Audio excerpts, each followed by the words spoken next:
Blake's Buzz Live. Buzz, buzz, buzz, buzz, buzz, buzz. It's Blake's Buzz Live. Buzz, buzz, buzz, buzz, buzz, buzz. It's Blake's Buzz Live. Hate less, read comics. It's Blake's Buzz Live. Buzz, buzz, babies.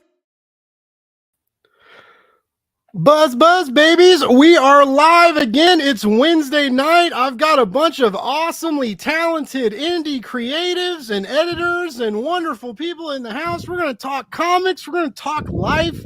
And life's weird, so we're going to get fucking weird tonight. I'm just kidding. Well, maybe we will. Who knows? We're Blake's Buzz Live, baby. Anything could happen. Nobody knows. It is a weird internet phenomenon that happens every Wednesday night, and Honor is back for the second time, so I can't be that big of a screw up because people do. Travis is back. People come back to me. So they say if you love something, let it go, right? And then it comes back, and then they make a Lifetime movie about it. This is the Lifetime movie. This is the Lifetime live movie comic book shenanigan. Yep, we already lost it. We're already in the weeds. I'll get us out. We're gonna go around. We're gonna introduce everybody. Do a little quick intro, and then we're just gonna kind of talk about comic books, talk about crowdfunding, talk about anthologies. Everybody here knows about anthologies. So we got a good group tonight to talk about stuff. Let's go. I'm just gonna go in the order that everybody appears. Nobody paid me money to go first. Pasquale Marco Veltri. I think I pronounced his name right. I had to ask him 3 or 4 times in the green room. You guys missed that. How you doing tonight, sir? I'm doing well. How are you? I'm awesome, man. I'm stoked to talk comics, and I'm stoked to talk to all of you. I'm really excited for your guys' anthology that we're going to talk about. We're going to talk about what's in the Cloakroom. What is in the Cloakroom? I don't know. There's magic. There's all sorts of stuff. There's horror, there's sci-fi, there's coming of age, there's slice of life. There's so much in the Cloakroom other than cloaks. Are there any cloaks in the actual comic other than the cover? I feel like the cover is the only cloak of the There will be, at least on the interior iconography, like the art. There will be, because Rob Jones did draw a cloak for one of our little symbols. Oh, nice. Oh, look at this. We've got already somebody coming in the chat saying hi to everybody. Cupcakes, Comic Reviews, Paperback Dan is in the house. Paperback Dan, if you guys can't figure this out by the name, does not like hardcovers. He doesn't want anything to do with them. I think it's because the calluses, maybe, that hardcovers, reading a hardcover is very similar to playing a guitar, only just not as sexy, but it does weird, that builds the calluses and the fingertips. It's, if you're a toilet reader, there's some heavy, you're taxing your wrists depending on, what how you read. But anyways, Paperback Dan's in the house. Thank you so much for tuning in, and other people. No one's judging anybody. Buy comics however you want them. You like hardcovers? Buy those hardcovers, baby. You like paperbacks? You get those paperbacks. You like digital? Buy digital. You like Kickstarter? Buy back on Kickstarter. Guess what? You know what? You know what we do at Blake's Buzz? We say that comic books are for everybody because they are. They're for everybody who loves to read and loves good stories, and there's numerous ways for you to get those stories. So you know what? Whatever is affordable and enjoyable, you take that route. You take that route and get you some good stuff to read. Anyways, as we do here, we're already getting sidetracked. Can't even do the fucking introductions right, man. You think this is the 16th episode? You think I'd know what to do by now? All right.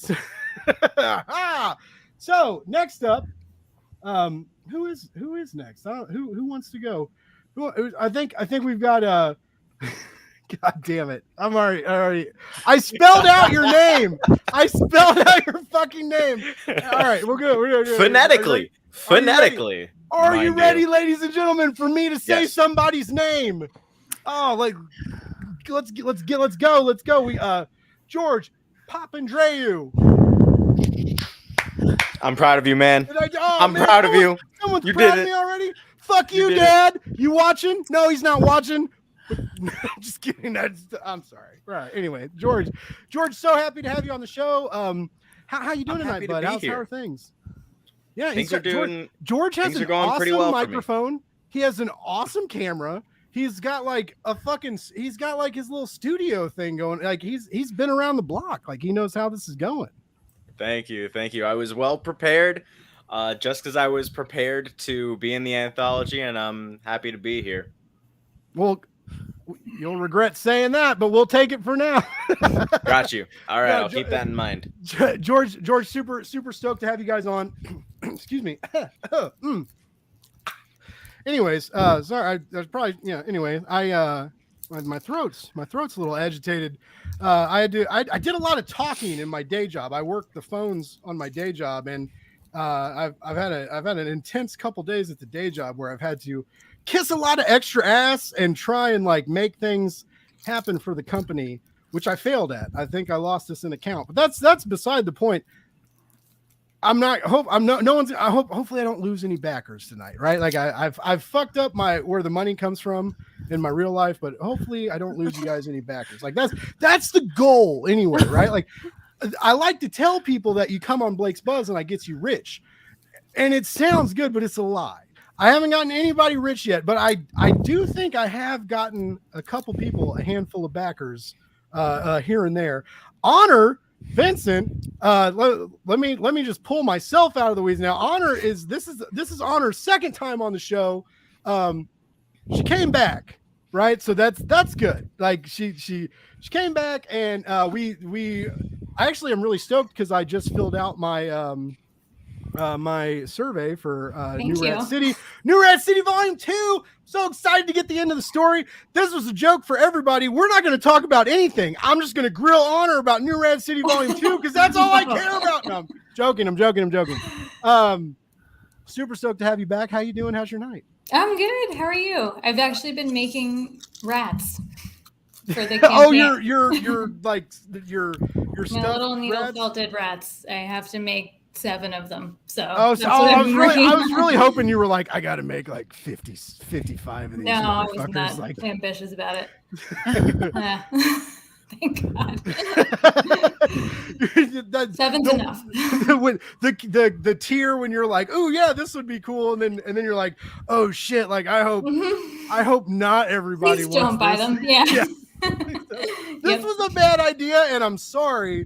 No, but I'm super stoked. When they told me you were coming back on the show, it surprised me.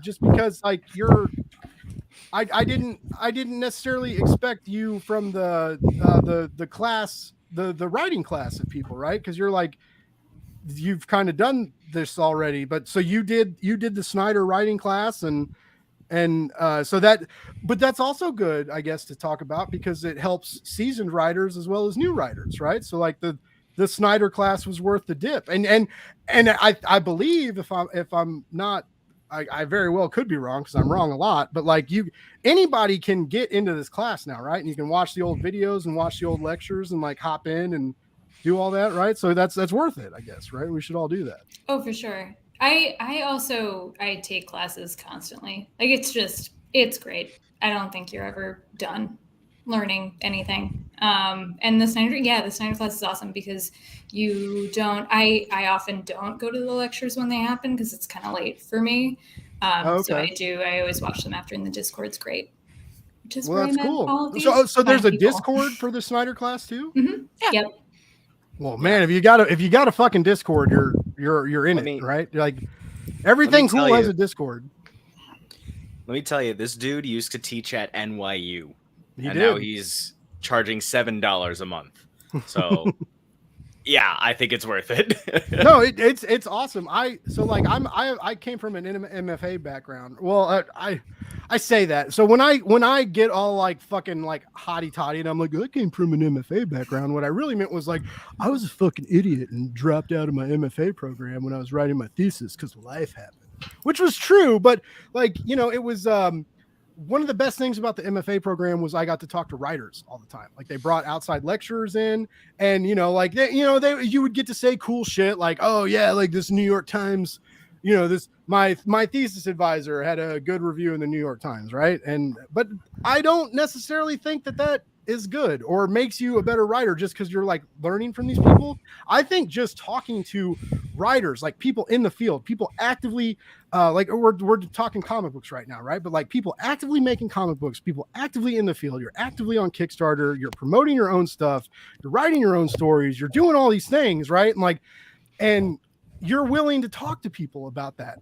And that's kind of the beauty of what Scott Snyder did, right? Like, yes, like there was a fee, but he did that on his own dime, right? And he's got like 3 kids now, 3 or 4 kids. And so he's got big deadlines. He's a dad, and he's a good dad, right? And so like he's being a good dad. He's being, he's keeping his deadlines, and he's also teaching these classes. And for the fraction of a cost, like so many fractions of what it costs to be in a college program of any kind.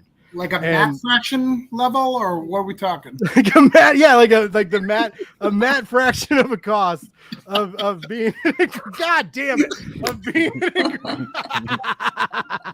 So yes, but I mean, the guy he knows how to write, right? And he knows comic books, and he knows how to market, and he knows how to sell, and he knows how to be a good person also on top of all that.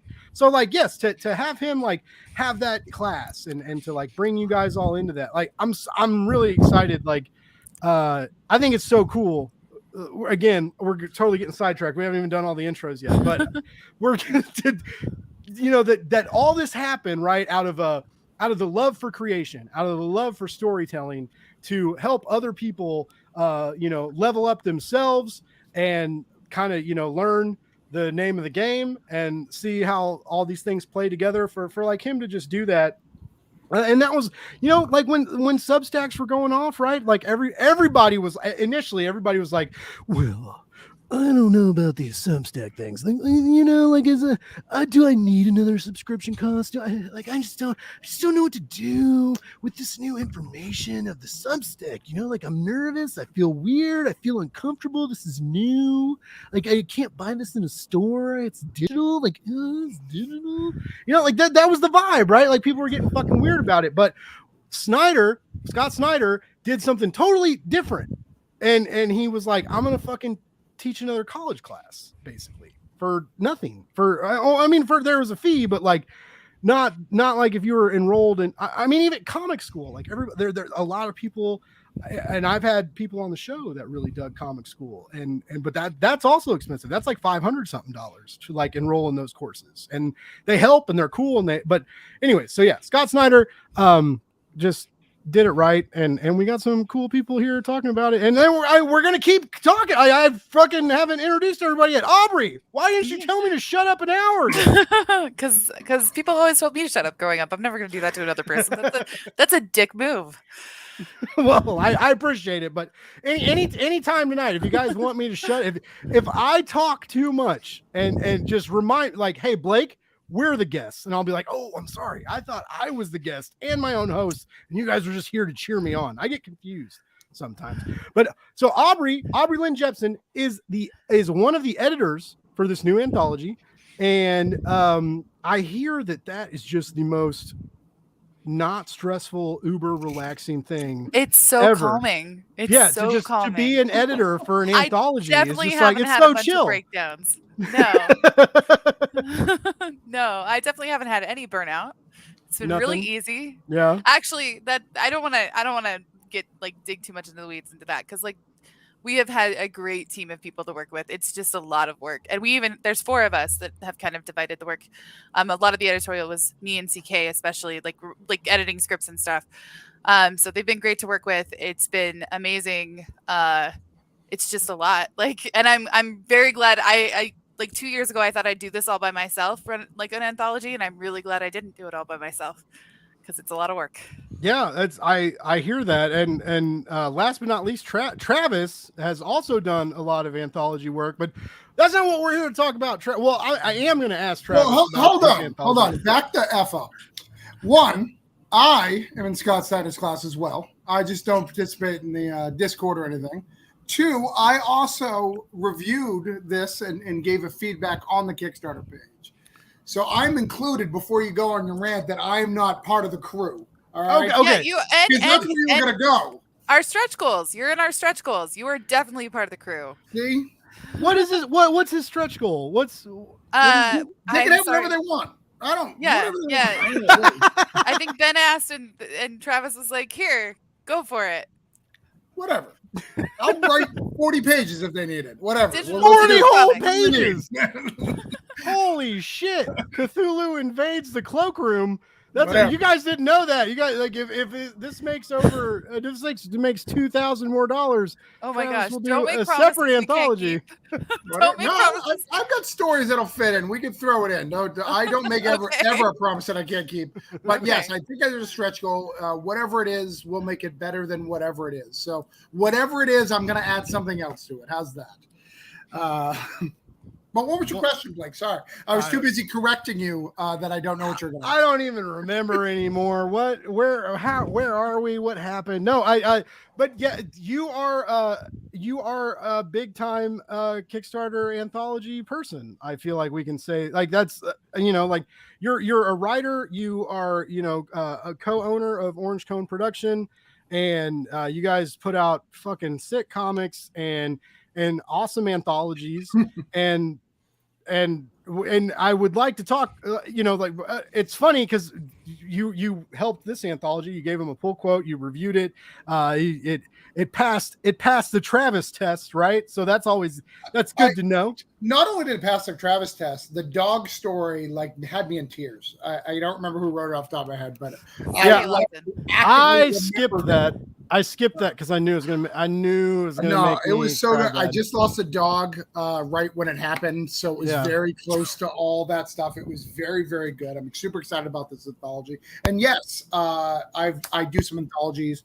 The ones that I'm most known for is Cthulhu Invades Oz and Wonderland. We raised a whole bunch of money for that. Holiday Spirits, we raised a bunch of money for that. But I also do my own books like Voodoo Nations, which we're going to talk about tonight. Broke Down in 4 Dead Bodies. I have a little book with this company right here, Black Caravan Scout. I saw somebody posted a fucking hot shit social media update. Just signing contracts. Yeah, like what's up? I'm Travis. I'm just signing contracts today. You guys all at your day job, hating your life right now. Hey, what's up? I got the scout contract. What's up? I'm Travis. Hey, how's it going? I'm signing this bad motherfucker right now. I joke, but you deserve it. First of all of you deserve it.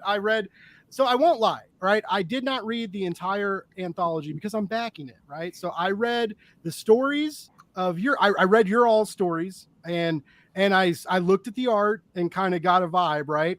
But I also wanted to save some for me because it's when I get the book, right? Like I want to have, I want to enjoy, find some new things. So I didn't read the whole anthology. I'm a shitty host. I'm sorry. I only read the stories of the people that are on tonight. And then I also read, I've read Voodoo Nations and I've read some other stuff that Travis has done. I've also, I also have a pull quote on the back cover of Holiday Spirits. It's fine. It's cool. Whatever, I'm just like on that back cover of that comic. That's cool. It's whatever. just hanging out on that back cover, baby. But no, I'm super excited. I love Scout and Scout loves me for some reason. I do a lot of interviews with Scout people. Honor, we've talked about this already. Honor's about to I almost said Rat Later Nation. this year. I almost said Voodoo Nation and fucking New Rat City. Mashup, why not? Yeah, like the Mash it up. the crossover that we didn't know was going to happen. But New Rat City is going to be released by Scout. I'm not sure what Travis is releasing by Scout, and I don't want to put him under pressure because he probably can't talk about it yet because it's very new. But I think you have that vibe. You have a good Scout vibe. Like you're that. No, oh shit! I didn't say no. I didn't say shit. I don't know what you're talking about. I didn't say he just held up a random sticker of one of his favorite. Just a random thing I had. I don't know. Just who knows. But anyways, so yeah, Scout is awesome. Kickstarter is awesome. Everybody here tonight is a Kickstarter warrior. I like threw myself into this. Like we worked really hard to do this for you. I didn't do a goddamn thing. But no, these these wonderful people like have really great ideas and really awesome indie comics that pull from various elements of our lives that we can all relate to, right? And what I love about crowdfunding is, even as heartbreaking as it is, like when you have that really good idea and no one's picking it up, right? When you pitch it and you're like, you pitch it, and everybody's like, oh, like, like maybe, but it doesn't happen. And then to like get that like fire in your gut, and you're like, no, fuck you, it is going to happen. And I'm going to put this on my own shoulders, and I'm going to carry this. I'm going to carry this from every element of creation until it ends with the comic book in your hands. And you guys do that on your own. And whether it's an anthology or your own work or a mini series, like that puts like makes my cold, dead heart warm for like 5 minutes, like a really good 5 minutes, right? Like I appreciate all of you for doing, and you all do it a lot. It isn't just like a one-time thing. Like Honor's got the second part of New Rat City coming out. Travis fucking lives on Kickstarter. I don't think he sleeps. I'm pretty sure he doesn't sleep. I don't know. Aubrey, I know as an editor of an anthology, you're not sleeping right now. Like there's no way. So I guess what we should talk about initially is I keep saying anthology, right? So like everybody's wondering. So we're just going to start it with the anthology, right? We've introduced everybody now, and we all know who everybody is. I've totally not paid any attention to the comments section. I'm a shitty host, and I'm sorry. We'll get back to the comments. I gotta cater to the guests. I gotta guss up the talent, right? Like I gotta get these people, like, I gotta put them in the public eye and get them in the good spot. So what we're gonna start with is and how to be able to say this, like with your Kickstarter title, like Scott Snyder Presents, like you've already won saying that, right? Like that is a helpful little campaign tidbit. But Scott Snyder Presents Tales from the Cloakroom, which is a wonderful play on Best Jacket, which I love. Jackets, cloakrooms, listeners at home, if you've never worn a jacket before, you put your arms through the sleeves and you wear it, right? And sometimes when you go to real fancy places, I've never been to one of these kinds of places, but sometimes when the fanciness is overloaded and you walk in and they say, "Hey there, pal, like, let me take your jacket. Like, I'm gonna valet your jacket. I'm gonna like give you a little ticket. I'm gonna take your jacket. I'm gonna hang it up. I'm gonna brush it, make sure it's all clean, like hang it. It's gonna be all safe for you when you come back later." So we got this lovely like Best Jacket play of the Cloakroom, and all of you guys came up with these shorts during the Snyder workshops. Is that correct? Yep. So how did okay, so I want to know. So like, as someone who paid like a shit ton of $1 million, not $1 million, but like I'm in so much fucking student loan debt, right? And I the one thing I miss about the creative writing program is the workshops. And so like, how did the workshops work during these classes that you took?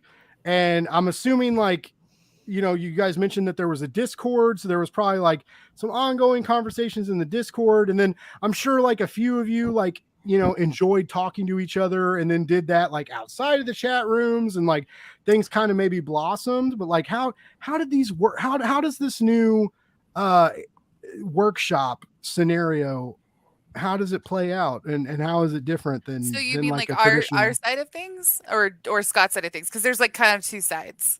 There's the class with Scott, which is on Zoom, and then we have our own Discord, and like Ben O'Grady and Joji Schuster kind of advertised, "Hey, we're gonna do this thing. We're gonna make an anthology," and it was Joe's idea initially, and then Ben came on, and then They were actually having people already like submitting scripts by the time I jumped in. And then we kind of had this whole peer review and editorial process where everybody got feedback. Like every single person got at least feedback from me and CK and then some of their fellow writers. Oh, wow. So there was nobody walked away with that without input on their work. And so there was a pretty good, like everybody got a little bit of input. Everybody got a little bit of like, hey, this works, or hey, you've got too many words here. That's my favorite thing to say is, hey, don't put so many words on the page. Yeah. Don't look at me. What? I would never. I'm so excited for like 30 minutes into the Who are show. you talking to? Where Brian Michael Bendis Aubrey would reminds me like wrong. that I like Blake, you have too many words out there. Too many Right words now. on the page. In like draft 2, I put in narration for no reason where it didn't need to be there. And yeah, Aubrey was just like, what? Where did this come from? Why did you add this in? Yeah. And I don't remember It all was of the comments because I was dealing with, I think 24 scripts at that point. There's 19 stories in the anthology, but like 24 scripts, and that I was doing one round and then another round. And I actually have a little thing, you can't see it off camera, but I have a little thing that tells me about the average number of words per panel. So I will, as an editor, I will tell you, like, that's too many words. You can't fit that. Or if you do want to fit that, you need to warn your artist so that they make sure they draw room. Yeah. But yeah, so we had that, and everybody had to have their script to a certain point by a deadline. And that was just kind of running concurrently with Scott's class, which is $7 a month, but you can pay for like a year if you want to. I think it's $70 if you paid for a year. I did that route. So we're watching Scott's class and kind of working through this because we started kind of back in. People were submitting scripts like in September. I came on end of September, beginning of October. I was on vacation, and then we started editing in like October 15th. So, yeah. So did you take that like, and did you take control of that like on your own? And you were like, so Ben approached me and said, "Hey, do you want to write for this anthology?" And I said, "I don't. I want to edit it." Because I had taken Comics Experience's editing class, and I initially was just going to story consult. I wasn't going to be through the whole process. Like I wouldn't be here today. I was just going to do the editing, and then I was going to be done. But then I decided to stay on through the entire process, and I will be the one who's compiling the book for printing and stuff as well. So that's fucking sick. So I've been on an editing table for like college lit mags, right? For like short stories and poetry and stuff like that. And I have talked to people about editing. I want to write comics eventually as well, or just get back into writing. Like I'm starting to get that itch again, right? I always joke that like this whole deal is like me stealing everybody's ideas so that like one day I'm gonna like drop the fucking like when I write my comic, like I'm gonna have every great thing that all of you did like all combined, right? It's gonna be like the fucking Power Ranger Megazord of fucking Kickstarter comics, and I'm gonna defeat PETA and it'll be great. Anyways, but when I used to edit that, it's very different. Like when you talk about comics, and when I've like tried to kind of like sneak into comic book editing, and they're like, no, that's not what that is. And then I always end up like apologizing. I'm like, oops, sorry. Like I didn't mean to overstep my bounds. Like, yeah, I've done a little bit of everything. I've done like copy editing. I've worked with like companies and stuff. I've done like editing stuff like that, and then stories and stuff. I think. So I do a little bit of graphic design, and I'm learning to letter, and I'm planning to letter more comics in the future. But I think I just took a class with Shelley Bond, and a lot of comics editing is art direction as much as it is editing. Yeah. So you edit the script, but you have to visualize and think about, will this fit on the page? Does this work on the page? Is this going to overwhelm an artist? Like I listened to a podcast once where they were like, someone gave them the note like, draw 1,000 dolphins racing towards the shore. Like that's going to take your artist like 10 days. Like that's not, which feasible. is funny because Scott Snyder did that to Sean Murphy in The Wake. He totally did. Yeah, he totally, they make jokes about it. There's a scene at the end of The Wake where there's like 100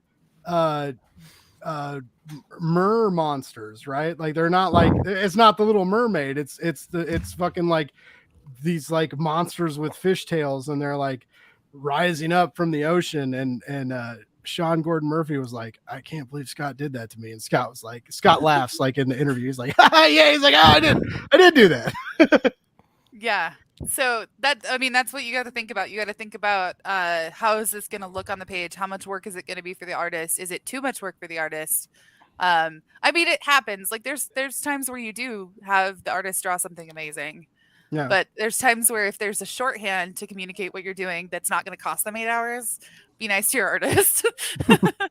But now you've got Aubrey, you've got to know a lot about storytelling to be a good editor. Like there's no way around that. Like you got to know the chops. You got to know plot beats. You got to know structure. You got to know pacing. You got to know tension.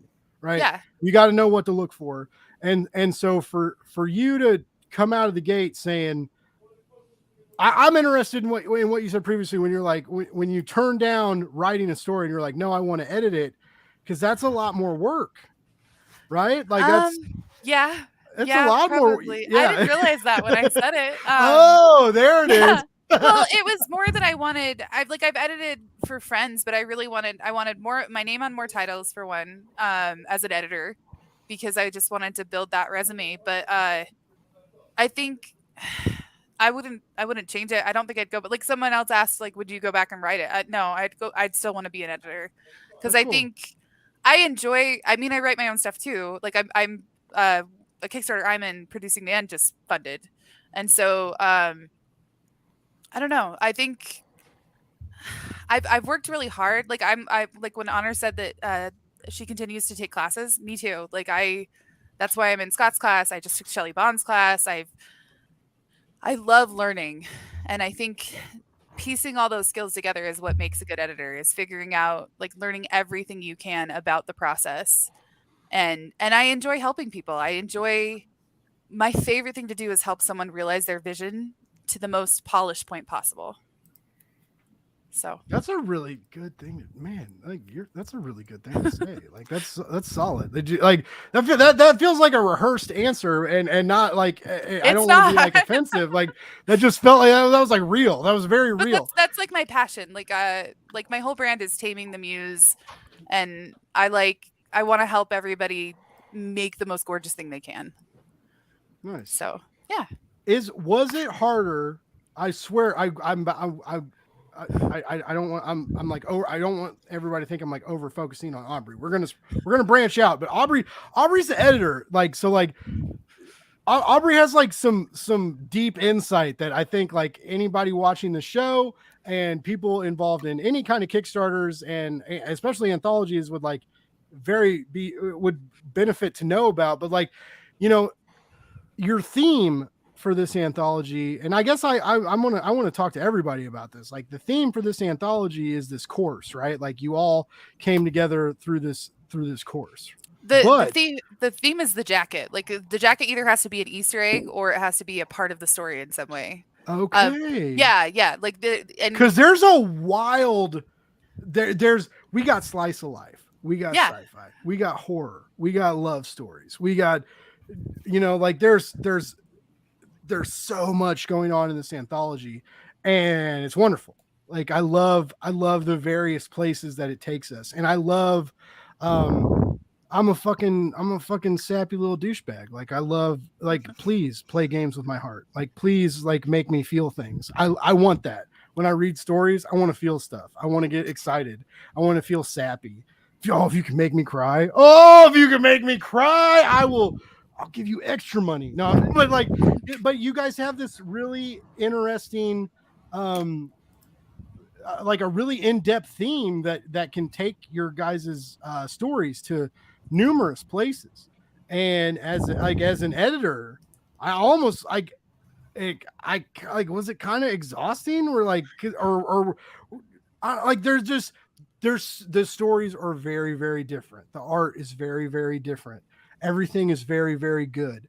I'm going to keep saying very, very more, but like it's real, right? It's very real. And there's a lot of touching moments, and there's a universality, right, that can play with numerous audiences, which I think is good for your Yeah. guys' Kickstarter. But as an editor, like when you're trying to keep all that together, is that harder? Is that like a harder job? So CK is the one who made the story order, like initially made the draft, and then as I compiled it, we kind of looked through that and moved things around a little bit. But we want to. CK has said that they wanted it to have an ebb and flow. And I think it has that. Like the pacing kind of goes up and down, and you get to really experience that. As an editor, I love it. I love editing different kinds of things. So my favorite genre is like romance in some other genre, so like sci-fi romance, fantasy romance, anything like that. But I love all kinds of stories. So for me, this was a great experience and adventure because you get to do a little bit of everything, and you don't always have that opportunity, especially when you're editing longer comics. Like you're in the one genre. So I think it was amazing. I loved it. So okay. What about the creators? Like, what did you guys think? Like, throwing your stories into the pool, was it? Were you worried? You're like, oh, like I don't have the same vibe, or were you like, I have my vibe. Like, I don't give a fuck about your vibe. Like, I'm gonna vibe. I'm gonna do my thing and I'm gonna fit in. Like, what did you guys think as writers? Like, how did you like fit into that, that very interesting, like brunch buffet of craziness, of wonderful nerdiness, of mimosas and biscuits and gravy, but also like French toast. And then like, let's throw in like a crazy breakfast hot dog. Like, I don't like, you know, like did you guys feel like encouraged to like bring in your own voice? Like, cause I think so. Me spinning into that, like reading that, I feel like everybody had a very different voice, but it was welcome. And I think that's so cool. And I think that's even harder for like editors and creators. Like it just felt like you guys were like everybody was on the same page, but like on a different page. I know that doesn't make any sense, but like in my brain, it makes sense. Well, yeah, the Discord's just a really safe place that's built over the last, I guess, year and a half, maybe a year now. And I don't think anyone even questioned that. It's sort of like just everyone hoping everyone was making the best story that they could. And, you know, we're sort of all on our own little planet in the universe of the anthology. And it's just one of those rare things that happens where we sort of accidentally found each other. And it's just, you know, sort of created this family that is just trying to tell the best stories that we can and working together to make that happen. Okay. I like that. I like the family mentality.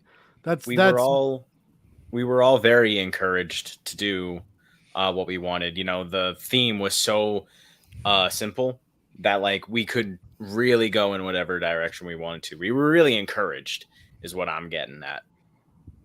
Well, good. So okay, so no one stifled your creativity. I like. Well, and also that's just silly to say because I read this and like no one can they? No one was stifled. Like everybody like brought their game to the table and then like fucking launched that rocket into outer space. I feel like because that's how this happened. But I just really dig the variation. Like, you know, anthologies are hot right now. They've been hot. Anthologies have been really hot on Kickstarter for a while.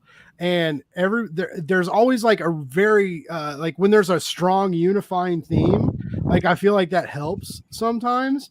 And I don't want to like I don't want to offend anybody by saying this, but there wasn't like there was a unifying theme, but it was kind of loose, right? It was like we can that I'm in a heart skip beat like shit. I'm an overweight man with cholesterol issues. You're about to watch me have a heart attack on live. Sorry, I'm pretty full of sass. I'm pretty full of sass. Sorry, but you know, like they play nice together, but there's so much variation, and I just feel like we don't get a lot of variation in anthologies these days, and I like it, but I also understand how it's tricky and to pull off, and it's a lot of extra work on kind of everybody, right? Because you tell as an editor, right, or a curator, you're like, hey guys, dream, baby, dream, and we're gonna load that rocket ship full of dream powder, and we're gonna shoot it off to the moon, and we're gonna make this happen. But then, like, after that, you're like, fuck, man, like, there's too much rocket power dream powder floating around. Like, we gotta like bring it in or something. So but I like that you guys didn't bring it in. You just kind of like, as varied as all these stories are, they're still very rooted in our everydayness, right? There's a lot of there's a place, there's a space, we can put our feet down and lock them into the ground and feel comfy and relate to these stories. And the stories are so varied, like it's hard to kind of imagine that, right? Like, you're like, oh shit, like we can all relate to these things. We can all do this like in a different way. And I just, it just kind of blows my mind. Like I really, like, it's hard to pick a theme when you read the anthology, but you also leave seeing like, oh wow, like there was all this like interconnective tissue that I was like able to travel, right? Like I could feel the muscles flex. I could follow that nerve ending to the end of the movement. And I haven't read a lot of anthologies like that. Travis is the same. Travis's anthologies are fucking incredibly gnarly because he like plots them out, right? And the like the different anthologies and the different stories tell this main story, and he lets the different creatives like they're playing in the same world, but there's a character arc, right? There's plot movement. These all come together. And so like, how are you awake right now? Like, how are you able to talk to me right now? There's so many moving parts. You have to keep all these things together and then put them in order and do all this. Like, the Kickstarter anthology is exhausting. And what? Okay, here's my question. And I want everybody to answer this. We're gonna go around the room. What makes the anthology worth it? Like Travis, I'm gonna throw you under the bus. But like, what makes the anthology worth it? Like, why? Their anthology or the anthology format? Anthology format. Well, as you just pointed out, I don't particularly love the anthology format. I do a serialized storytelling within the anthology like framework. That's something unique and special that I do. Okay. What they're doing is actually takes a lot more talent, a lot more effort than what I do. You know, I'm very good. I come from a role-playing background. I used to run, for those who are geek, I used to run World of Darkness, Vampire, and Werewolf LARPs for thousands of people.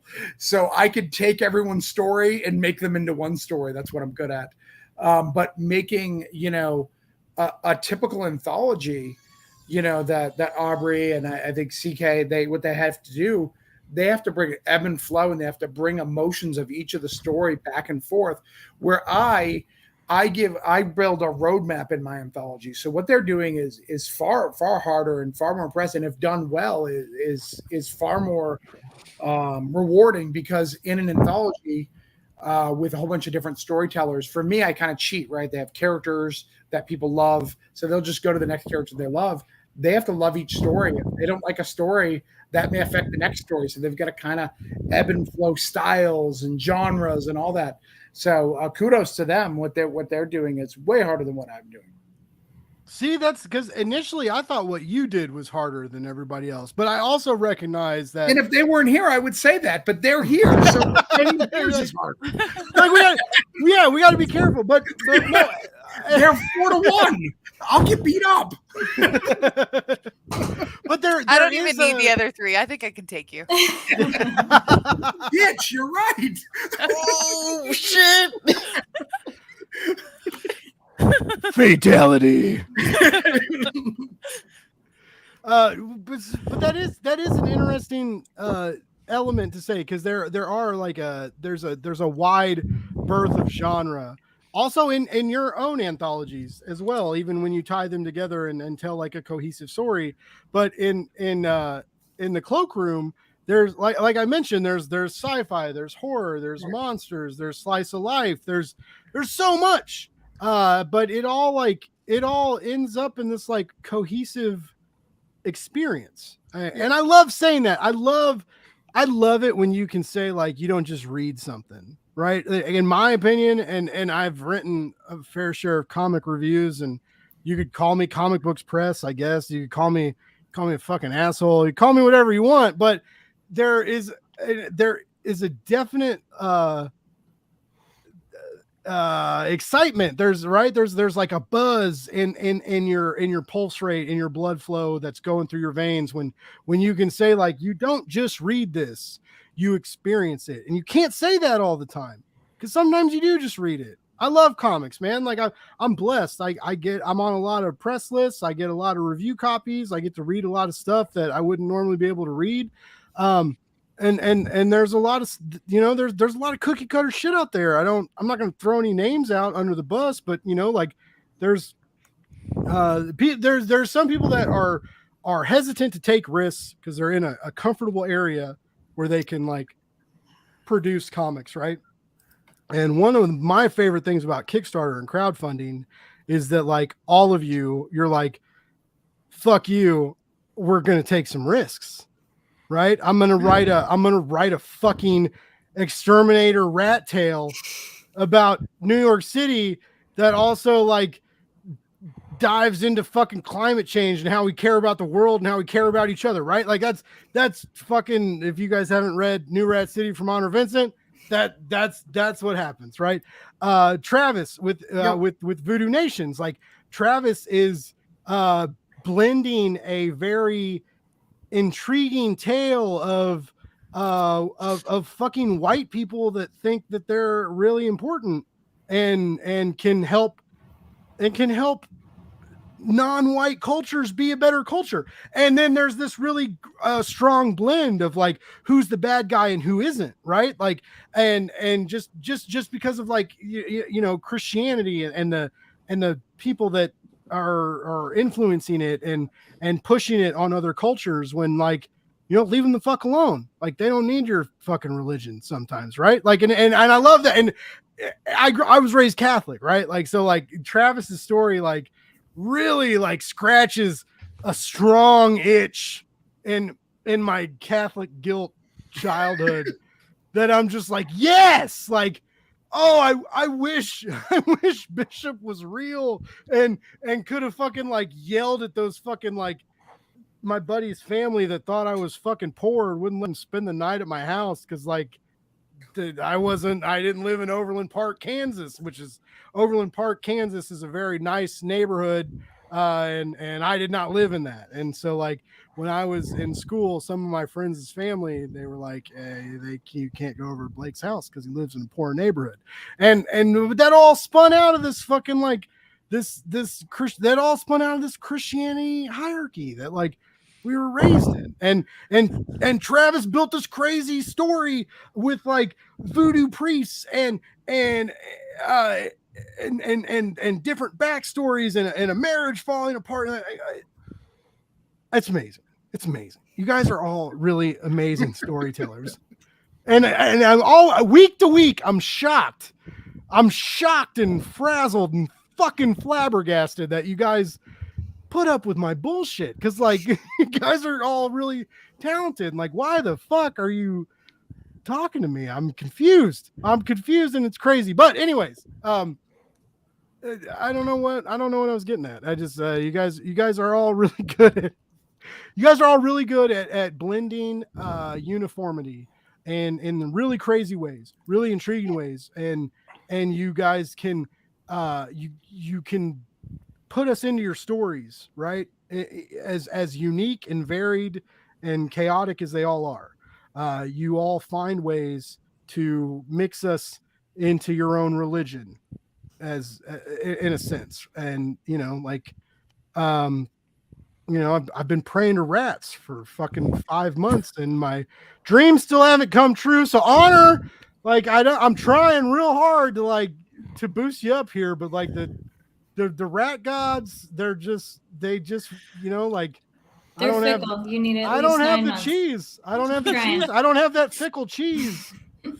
When I went to Hy-Vee the other day and they were like, what kind of cheese do you want with your roast beef? And I was like, what's the fickle cheese? And they were like, leave me alone. It's Saturday. We're busy. Get the fuck out of here. But no, like, it's like, how do you find that universality? Like teach me the ways, like all of you, whether you're an editor, whether you're a writer, or whether you're an artist. I think we're all writers and editors here. None of us can draw. I think. And I can't draw. Oh my God! Do you know how much money I'd save? Right? Like I can't draw comics. Not yet. I was gonna say so much easier. So you were talking about risks and stuff, and like part of it is there's no one to tell us no. Like I mean, I'm the one who's supposed to be saying no, and like I joined the project after most of the scripts were already like started. And like, there's no one to say you can't do an anthology that way. And if they did, I'd be like, "Hey, yeah, you think that? Okay, bye, and we'll go do it." Yeah. Sorry. No, that's okay. Sorry. This was the first time I've actually like properly worked with an editor before. Obviously, I've had work, put out there into the world before, but this is the first time I've properly worked with somebody who looked at my story and gave. Not necessarily criticism, but notes, just thoughts on how I could improve it. And that was great. And it was different, but I never, ever felt like that my story wasn't good enough, because both the editors and I wanted to make it good enough. And 2, I never felt like there was any pressure or anything like that. There was no, like, I was the one in control of my little bubble, and everybody has their own little bubble.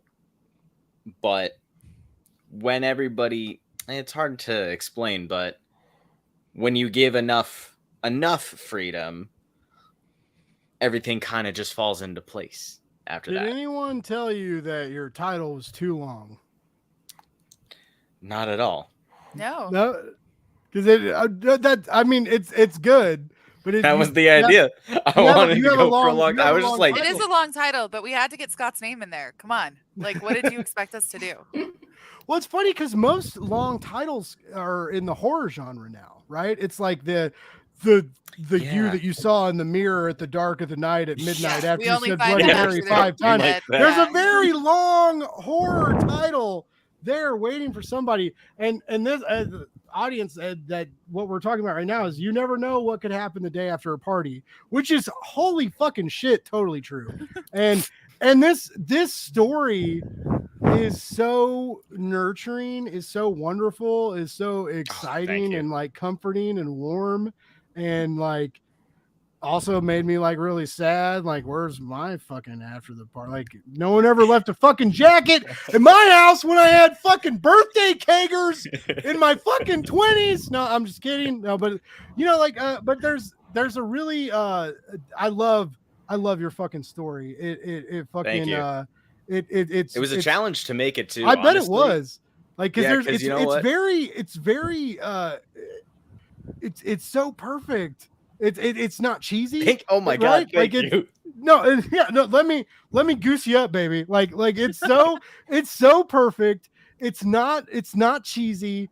Everybody's been there, right? Like we've all had a fucking weird night at a random person's house, or our own, or a friend's, or a roommate's, or whatever. Like, we've all had that experience, and we've all had that interaction with a person with a big what if, right? Like, what if they left their jacket at our house? What if they left a bag of weed, or what if they left a pipe on the table and had to come back, or something like that, right? Should have like, made it that. Yeah. Come back on Blake's Buzz when you guys do volume 2. I'll give everybody really great story ideas. We'll make everything better. No, I'm just kidding. But you have that really strong what if mentality, and it worked, and I really dug it. And then also, like, just the happiness of it all, right? Because we forget that it's okay to be happy. We forget that sometimes. Like, the fucking world is falling apart. Everything is fucking shit. The fucking Supreme Court is a fucking Fantastic Four villain now. And like, everything's fucking nuts. And like, it's just okay. Like, can we just be happy for like a half second? Can we get a good love story? And it sucks to say, but that's really what it was. I was just like, all right, let me try to make something that's like actually happy. Shit. You know, that was one of the big challenges. My last couple stories that I plan to put out there in the world. So someday, they were pretty fucking dreary because these last 2-3 years have been really tough. It's been weird. Yeah. So yeah, I just wanted to tell myself, like, okay, if I'm gonna put another thing out there, it better be like nice. And also, like, the other challenge was 6 pages. I was right. I was starting to like plot it out. I was like, okay, I can do 20, like maybe like, all right, but if I want to really flesh out the characters, I'll go for 40. You got 6. And I was like, all right, let's do this. And that's what it was. But that's the thing. That little challenge, it pushed me just far enough to make the story good. And I feel like I kind of work well with that little push, which is exactly what like Aubrey, CK, Ben, and that's what everybody was giving me. Nothing like too forceful. Just like, hey, here's an idea. You should do it. Hey, here's a typo. You know, fix it. Maybe that's part of what made the anthology really cool and so varied, like you've been saying, is it's like constraints can be really generative, and having just 6 pages each and having like everyone's got the jacket and that's it. Like there was never a genre imposed on anybody. You could do whatever you wanted. So, and I think another thing that was pretty genius that the editors did was they put all of the writers into like peer review pods, which was so much fun. So like George and I were in the same group, and we all read each other's scripts. So it was like groups of 3 to 4 of us. And then we would give each other feedback before Aubrey and CK and Ben came in and kind of like gave, you know, the feedback for the stories. But that was super helpful. And I think it also like it's hard writing something and putting it out there. And I think it gives you a little bit of like empathy for, you know, everyone else in the group if you're editing each other's stuff. Like that's nice. Like you're understanding what it means to give somebody else feedback and what it means to get it. It made it feel like a workshop, which was really, really cool. I haven't experienced that with like the short stuff I've done before. It's just like you throw it at an editor and you're like, please like me. No, I made that system for us. And like, I actually remember writing it out. I wrote out everyone's story name and like your, whatever name you were going by in the server and your genre. And then I grouped everybody by similar genre. I couldn't do everybody by the same genre because we have so many, but like, so much of this process has been like about everyone lifting each other up and learning from each other. Like we've even had nights where we sat and talked about pitches both failed and successful to other anthologies. And I think to me, and I wrote up a document, I don't know how many people actually read it, but I wrote up I was previously a teacher, but I wrote up a document about how to give criticism, because I think a lot of people don't learn how to do that. And so they just come in and they're like, this is bad. This is wrong. You did this wrong. And I'm like, you got to give them both good and bad. It's really important. Yeah. You got to build someone up before you break them down. Yeah. You know? Exactly. I mean, not break them down completely, but like, you can't just dive in and be like, look, your fucking story was like fucking gravel that I shit out after a hard night of drinking. Like you can't go there. You know, you got to be like, hey, like I was really excited at this point, right? And then you took me to this other place, and then you left me in the desert to die. Like, you know, you gotta mix it up. You can't just be negative. You can't just I think that's one of the hardest parts about editing and about good workshopping is that like you gotta separate yourself enough from the story to critique it like well enough? Maybe. I don't know. Yeah, for maybe. sure. Am I saying anything smart ever? No. I think that's. Tell me I'm smart, please. I just totally want to smart. know. No, I'm You're just kidding. smart. You're a genius. Here you go.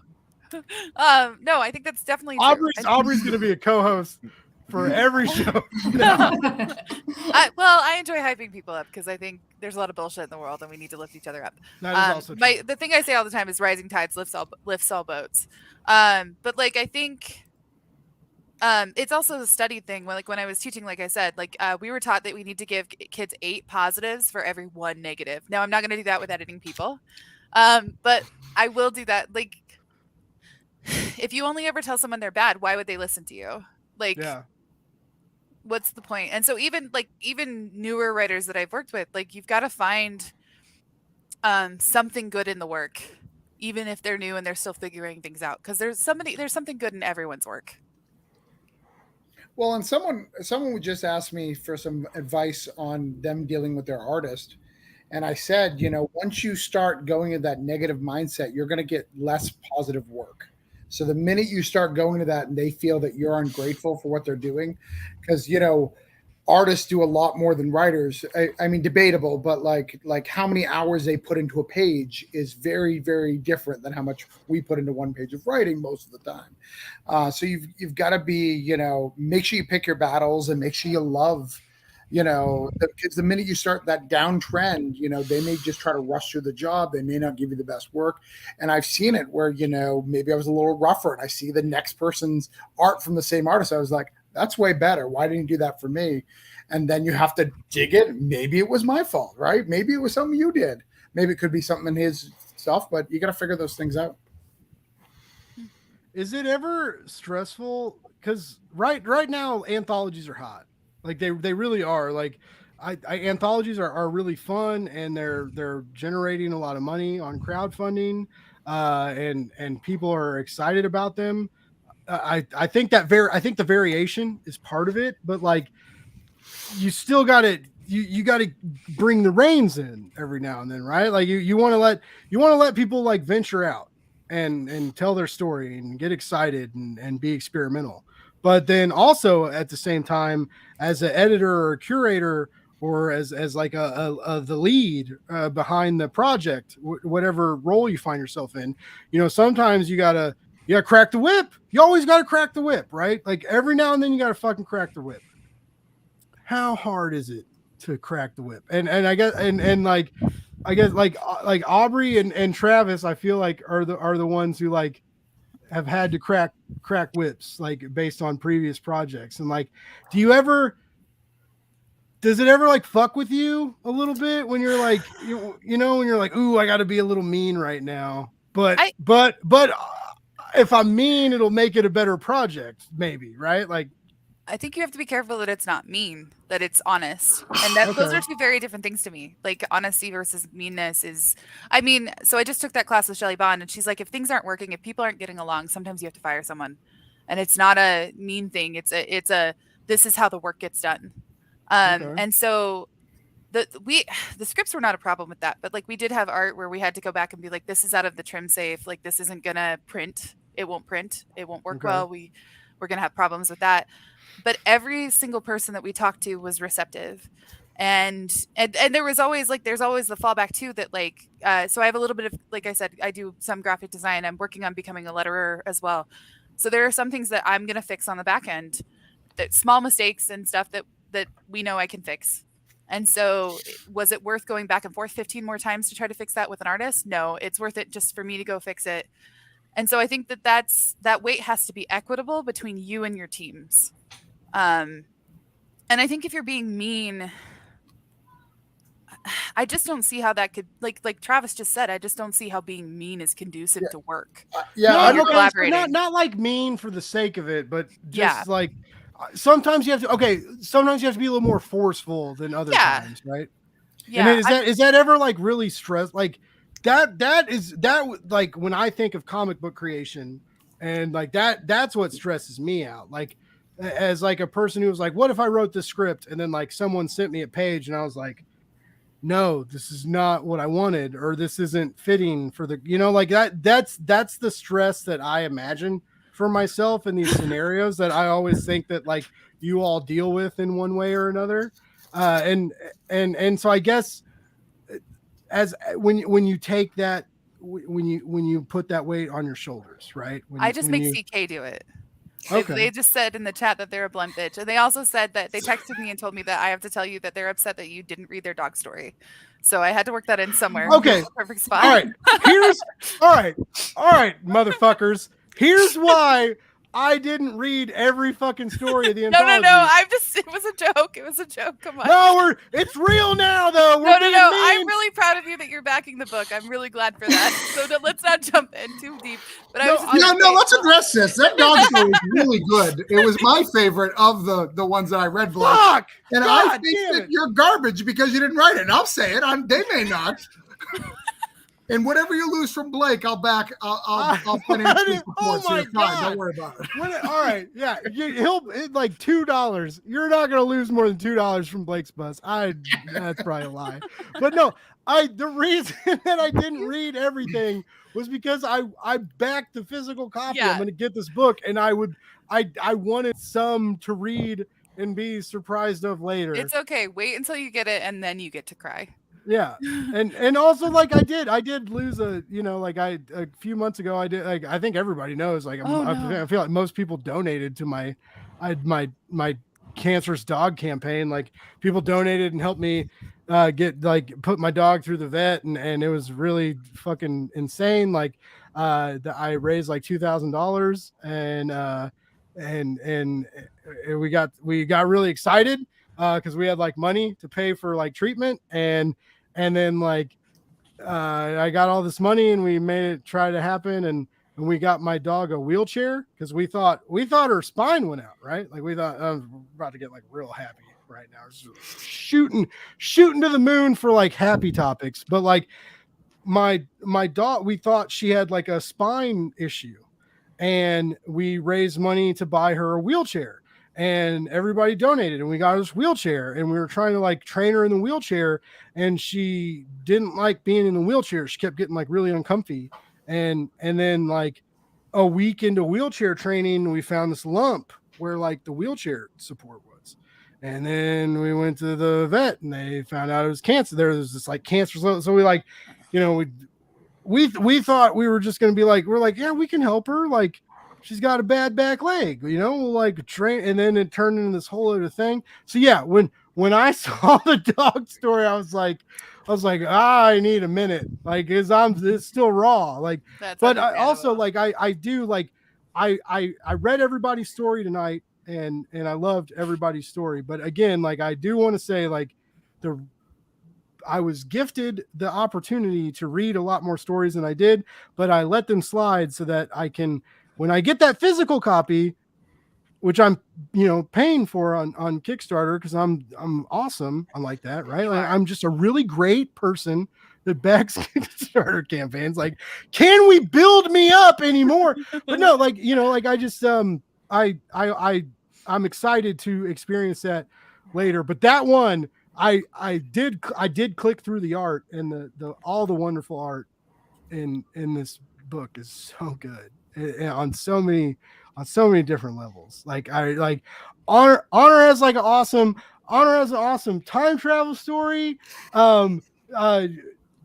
The Mech Alpha 1, like the mech in the anime style of Mr. Veltry's story is so amazing. And as I've mentioned before, like the fucking like douchey romantic in me that is just like so cheesy as fuck, like George's story, like sang to me, and all these stories like have so many like wonderful parts. So like, yes, like even though I left that one out, like, yeah, sorry.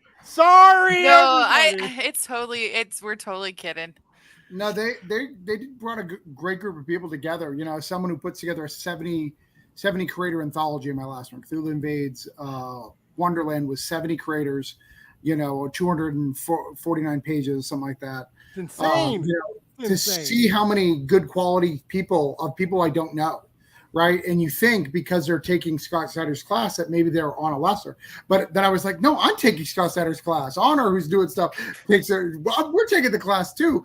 That you get that impression, even though I think the average person who even reads the Kickstarter doesn't even get that impression. They're just like, Scott Snyder's handpicked these amazing people to do this book. That's what I thought. When CK emailed me and he was like, "Hey," I was like, "Oh yeah, Scott Snyder, let's do it." No, I'm kidding. I'm joking. I was very excited about this whole deal. Like it was super awesome, and I actually loved that Scott, Scott was involved but wasn't. He was he dug the hole, right? He took the first shovel out of the fire pit, right? Before you guys dug the fire pit, Scott took the first shovel out, right? Then you guys dug you dug a little hole, you built the bricks around it, you put the wood inside of it, you built the fire. Everybody sat around the fire, you made fucking s'mores, you had some fucking drinks, and you made this really good, beautiful, awesome fucking thing. And it's dope. It's fucking dope. And then guys. Scott came in and was like, "Do you want some more drinks?" and offered to sign books. So Scott and his editorial assistant, I think that's the right title, I could be wrong. Tyler Genis have been incredible. They lent their name, Scott let his name to the story before we'd even really shown him anything. He was willing to help us. And to me, that's just, I can't imagine being that far along in this kind of career and just being like, yeah, you guys do this and I'll help. I'll give you my name. It's just I've always gotten the vibe from him that he's just really excited to be a part of comic book creation. Yeah. Whether it's his story or other people that he's working with. I've always gotten that vibe from him. And I always tell this story. I don't always tell this story, but this actually happened. And it's a good story, but I was talking about, so I get Comixology review copies, right? So but Comixology is very strict. And so if you are a person like me that they give you review copies, but you also subscribe to Comixology Unlimited, they don't let you write a review or you can read it early, but you can't post a review or talk about it until it releases to Comixology. So the fact of you're like, oh, I got to read this early, but I can't talk about it until it releases on Comixology. It's an interesting press release that they have going on. And I still talk about this all the time because fucking Scott Snyder DM'd me one day and he was like, Blake, do you want to read the new Comixology books I have coming out? And I was like, fuck yeah, dude. Oh, I'm so excited. Oh, dude, I totally went way too hard on the reply message. I was overly excited on the reply message when Scott Snyder DM'd me. And I was like, oh my God, yes, I'm so excited. Oh, I was like, oh, also I do Blake's Plus. Do you want to come on a podcast? And he didn't say a word. He just replied with the link to his new Comixology titles. I was like, that's fine. I'll take those. That's fine. It's cool. I get it. I came too hard. Scott. I'm sorry. But no, yeah. So it was really exciting. He DM'd me and was like, do you want to review my comics? And I was like, duh. And then he did this new thing and you guys reached out and you're like, do you want to review my comics or talk about my comics? And I was like, fucking duh. Cause there's magic here. And I'm really excited that all you guys came together for this, and everybody should back it. If you're watching this live stream show right now and you're not backing this anthology and you're not backing Travis's Voodoo Nation, what the fuck are you listening to me talk for an hour and a half for? Why are you doing this to yourself? You guys, I'm here to tell you about great comic books that you can't find in regular places, right? That's what I'm trying to do. And these are really great comic books. This is a fucking really solid anthology. full of so many passionate, talented, excited creators that just want to tell fucking stories. And it's worth $40. Put that fucking $40 down. What do you like? It's $40, man. Like you'll live without it. You'll can you live. do us a favor and give it to the comments to all the people who are watching, so they can get the link to. Yes, we should. Yeah, let's. Yeah, I can type it in there. Hold on. I think he's going to do it because for YouTube they have it blocked if you don't have the wrench. Oh, gotcha. Yeah. Yep. Here we go. He's going to do it. Here we go. All right, hold on. Then we're gonna a little copy pasty poo. I'm still learning how to host, guys. I don't know how to do this. Tales-from-the-cloakroom.com also works. Ben was really good to grab that really? URL for us. Yeah. Wait, so just talesfromthecloakroom.com? I believe so. Okay, I sure hope so. I'm super excited. That just brings you to this, right? Yeah, it just brings you to the Kickstarter. It's just a Readly link. I'm telling you, Blake, I'm going to steal some talent for Neverland from here. Or like, what you want me to write it for you? No. Oh no! What? No, I'm just kidding. One day, I'll be worth it. One day. All right. Talesfromthecloakroom.com. Here we go. We're gonna scroll through. First of all, you're funded. You're almost double funded, actually. Almost at 300 backers. We got 9 days to go, ladies and gentlemen. You know what I love about this kind of comic booking is, like, you back this, you're getting it. Like, there's no stress. There's no, like, it's funded. It's good to go. It's ready to party, and it can happen. And let's just scroll through it. Let's scroll through the book here. I love this. I love this cover. Skylar Patridge. Yep. Skylar is the cover. Like, you got a great cover artist going on here. We got a good quote from Fellhound. Fellhound has a good quote. Oh, well, who's this? Who's it? Tales from the. Hold on. Let me do my movie quote. Tales from the Cloakroom is a genuine and profound anthology that really pulls on your heartstrings. This book provides a remarkable outlook into the future of indie comics because each story is masterfully told and very impactful. I can't wait to add this physical book to my collection. Let's fucking party, folks, because that is a quote. That is the pull quote of pull quotes. And yeah, and I definitely wrote that in my Keanu Reeves voice. Yeah, exactly. Don't kill my dog. Don't kill my dog and take my gold and make me dig this up in my basement. That's any Keanu Reeves movie you've watched in the last 3 years. There's the cloak. It's on a sticker. and a bookmark. We got the doggy bookmark. That's the story I did not read because I'm a failure of a host. Really sorry. Look at this art, though. Look, every fucking moment you guys have in this anthology, like whether it's the cover or the interior pages or this guy. Who is that guy again? He wrote Batman. I think so. He wrote a mermaid story that we talked about earlier. Yeah. Anyway, Scott Snyder's awesome. Let's see. Oh, here we go. Here's all the stories, right? Yeah. We got so many. Look at just all these creators. Just the scent of you. God, I just know that's gonna make me cry so hard. I just can't. I need a minute. Enough. We got a Lane Lloyd. That was a shock to me. The Lane Lloyd art was a shock, and also Stan Yak is in this fucking book. Like, holy shit. Like, just everything that's great about comic books. Back this. Talesfromthecloakroom.com. If that link doesn't work, yell at my co-host because that's what they told me to type in the comment section. Yeah, you can yell at me. It's fine. I can take it. But no, like, buy this fucking book.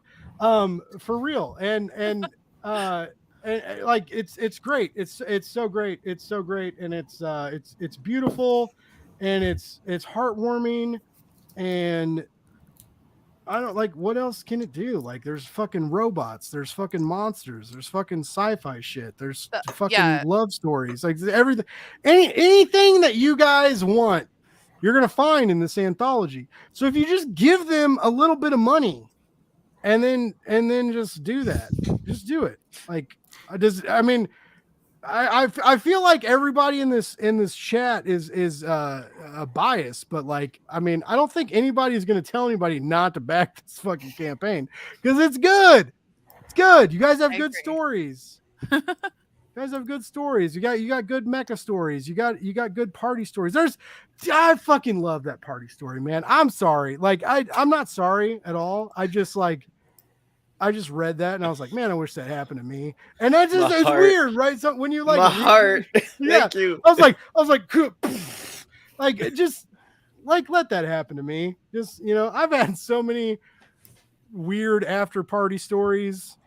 Sometimes you find a bag of cocaine on the ground, but that's not what this was about. This was about there's like you could find drugs or you could find love, and finding love turns. Can we get that quote, please? That's it. I need that quote. You got another Blake Morgan Bull quote. You can find drugs or you can find love. What would you rather find?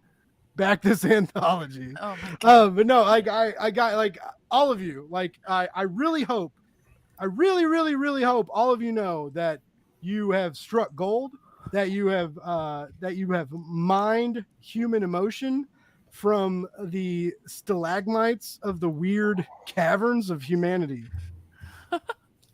I can't believe I just said that. That's fucking shocking. But I just like you guys have a really great anthology, and I'm super stoked that you guys wanted to come talk to me about it on my show, and I'm also just super fucking stoked that you guys made it. And that it all happened. You know what I really love? I really love that it fucking happened from fucking Substack. Because everybody wants to fucking mouth off about Substack, but Substack is actually pretty fucking cool. And it kind of is neat. And it has like there's good stories and there's good writing and there's good feedback and there's a lot of things that are helping the community in Substack as well, and I'm excited that you guys are showcasing that. Travis has a Substack as well. Like Orange Cone recently launched a Substack, and you've had various luck with that too. You've had various subscribers, and you've had your subscribers get a little input on some of the other projects you're doing, right? Like you kind of yeah. I have just a couple less than Stott Snyder and Donnie Cates, just a couple less, in the thousands less or something around there. But no, I have a Substack, and there's two versions. There's a free version where you can just find out about Orange Cone stuff. But I have a paid version where we're making a comic together. We're making a comic called The World That Ended in 2012. It's kind of like a Paper Girls type of thing, where a bunch of people together, a bunch of teenagers find out that the world's wrong with the Mandela effect, and they are trying to investigate it and trying to figure out what went wrong and when.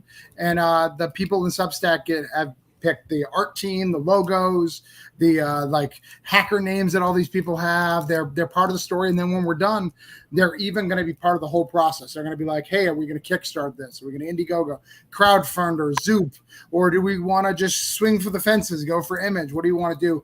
The paid subscribers get all that impact and get part of that, as well as every month. Every time I do a Kickstarter, not every month, but every time I do a Kickstarter. You're almost at every month for a Kickstarter. Right, I'm pretty close. There. But they can get a free Substack cover, or that they don't have to pay for when they back my Kickstarter. Now, does that help? Like, if anything ever like goes down in flames, you were like, you told me the wrong thing to do. Substack audience, like, do you get to like put that on them? I mean, no, the people who are on it are really hardcore and just love me and love the part of the process. I don't worry about that. You really want people to be thrown under the bus. You want me and Aubrey yelling at people? What I do. I want comic fucking drama, man. Like, I want non-Comicsgate drama to just fucking. I don't want comic drama. I do not want it. Right. You can have all of it. Here you go. I'll take it. No, I don't want it either. Now that I think about it, that sounds exhausting. No, stresses me out. Yeah, it stresses me out too. But I feel like there just is a lot of it, and I like to try and make a joke about it. Sometimes it works, sometimes it doesn't. Because I just think, like the joke about discourse is like, oh, today's discourse, and it's just like, okay, yeah, go fuck yourself. But also, I think we need to learn how to laugh at ourselves a little more, but also like, kind of embrace it, because sometimes the drama it's grating, right? It's like when you're making fucking pasta and you're grating, you got to grate all that Parmesan, and you fucking hit your knuckles 3 or 4 times, right? And your knuckles are bleeding off that grater, and it's really annoying, and you can't. And it's like when you bite your tongue, right? Like after that first time you bite your tongue, you keep biting it. And when you're grating Parmesan, like when you hit your fucking knuckle, you keep hitting your knuckle, like you can't stop it. And I want to make, like, we're all going to hit our knuckles sometimes, right? And we need to laugh about it a little bit more than like get mad at each other. And I don't think that's ever going to happen. I wish it would. But like, and also I also understand that, like, some people should like hit their knuckles and their face and their fucking balls, because fuck them, because they're jerks. But I'm not talking about those people, right? But like, there's an interesting trend of like, it's so easy for us to get mad at each other, even when we're on the good side of it, right? Like, even when we're on the good side of comic book creation, it's like, oh, well, you said this wrong, or oh, you said you said this, and or you didn't mention your backers, or oh, you didn't release this many updates on Kickstarter. There's so much shit that like people get mad at each other about, and maybe it's me, and which is funny because I'm poor. Like, I'm fucking poor, and I buy a lot of comic books, but I don't like, I have to understand my limits, right?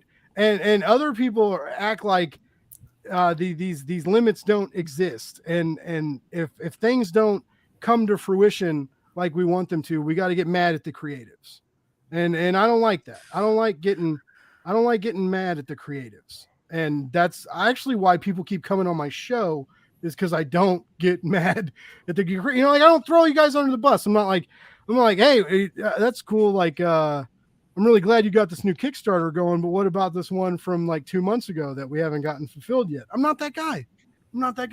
Like, I love that I get lost in Kickstarter backing.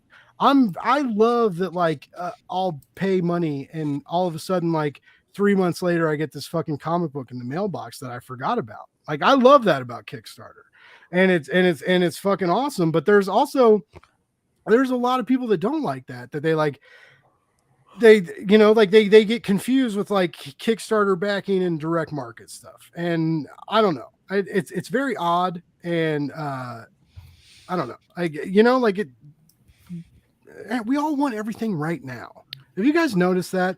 Like, and I'm sure a lot of you notice that too, like as creatives, and you're like, yeah, Blake, I wrote this fucking comic book 5 months ago and I do want it now. Like, thank you for pointing that out, Mr. Blake's Buzz. And I get that, but also there's, good things come to those who wait, or, Yeah, I think too, like, there were a lot of times where I watched, so I was in like Gail Simone's comic school. I started this journey like when I was 28, almost 10 years ago. And like, there were so many times where I watched like my friends from different classes and stuff like surpass me, and they went and did something, or they created something, and it was hard. And I think it's easy to get too entrenched in that jealousy, but like, your time will come if you keep working at it. And keep saying yes to things that you should say yes to. Don't say yes to everything, because that'll burn you out. But okay, that's what I need to learn. Yeah, because I say yes to everything, because I've told people this a lot. Say like, no. I'm scared, but I'm scared if I say no, like next week on Blake's Buzz Live, it's going to be Blake talking about. It won't be though. Something, because no one wants to talk to me anymore. I firmly believe that it won't be. I don't think there's such a. So I reviewed for Soda and Telepath for like a year, and I think there's such an important like relationship between podcasters, reviewers. Like, I'm amazed you're letting us on your show. Like, you're like so excited we're here, and I'm like so excited to be here. But I think you have to keep doing it. You have to keep finishing the work, and you have to keep going towards the work. Like, if I hadn't been brave enough to say to Ben, yeah, let me edit this, I wouldn't be here. That's cool. So, like, yeah, but you gotta, like, be fucking brave, dude. Like, here's the biggest problem with comics as a whole. We're all in the same high school, right? Yeah. Doesn't matter what level you are. We're all in the same high school, but some people are in a different grade level, but we still see each other in halls or in different classes and stuff like that. And people get confused. Yeah, because I haven't learned to read you, yet. You need to go with your class sometimes. Like, you need to go out. Like, I'm struggling with that with Wonderland. You know, my peers have grown because I've grown as a creator. So my peers are bigger.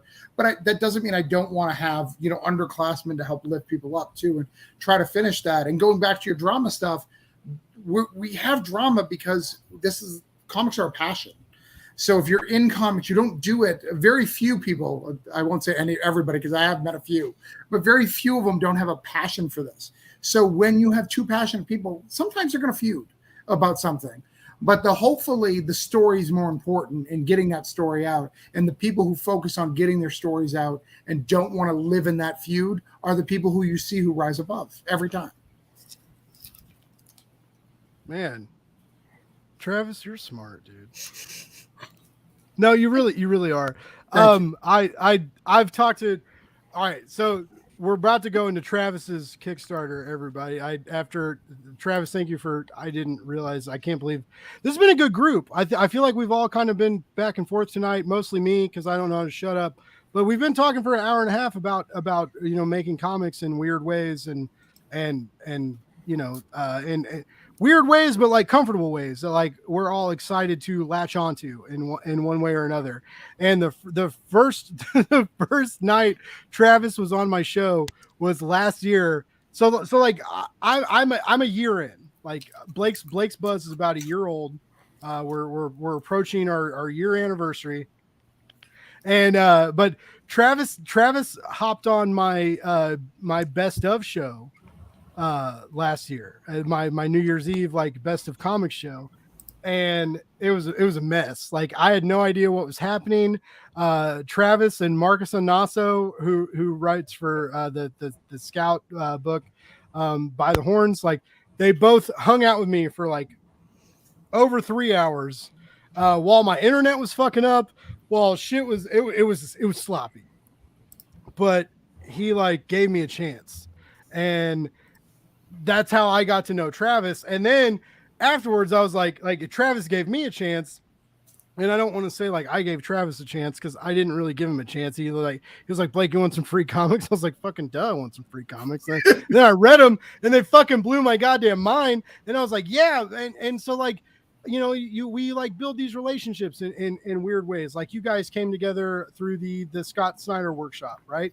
And then you know, Travis through Orange Cone has like brought all these people in, and also like Travis has a really great rapport amongst other comic book reviewers and live streamers. Like he plays the game like you guys know. Like if you all keep doing this, what sucks about crowdfunding, and I love y'all for it, but what sucks about crowdfunding is you got to talk to fucking weirdos like me a lot.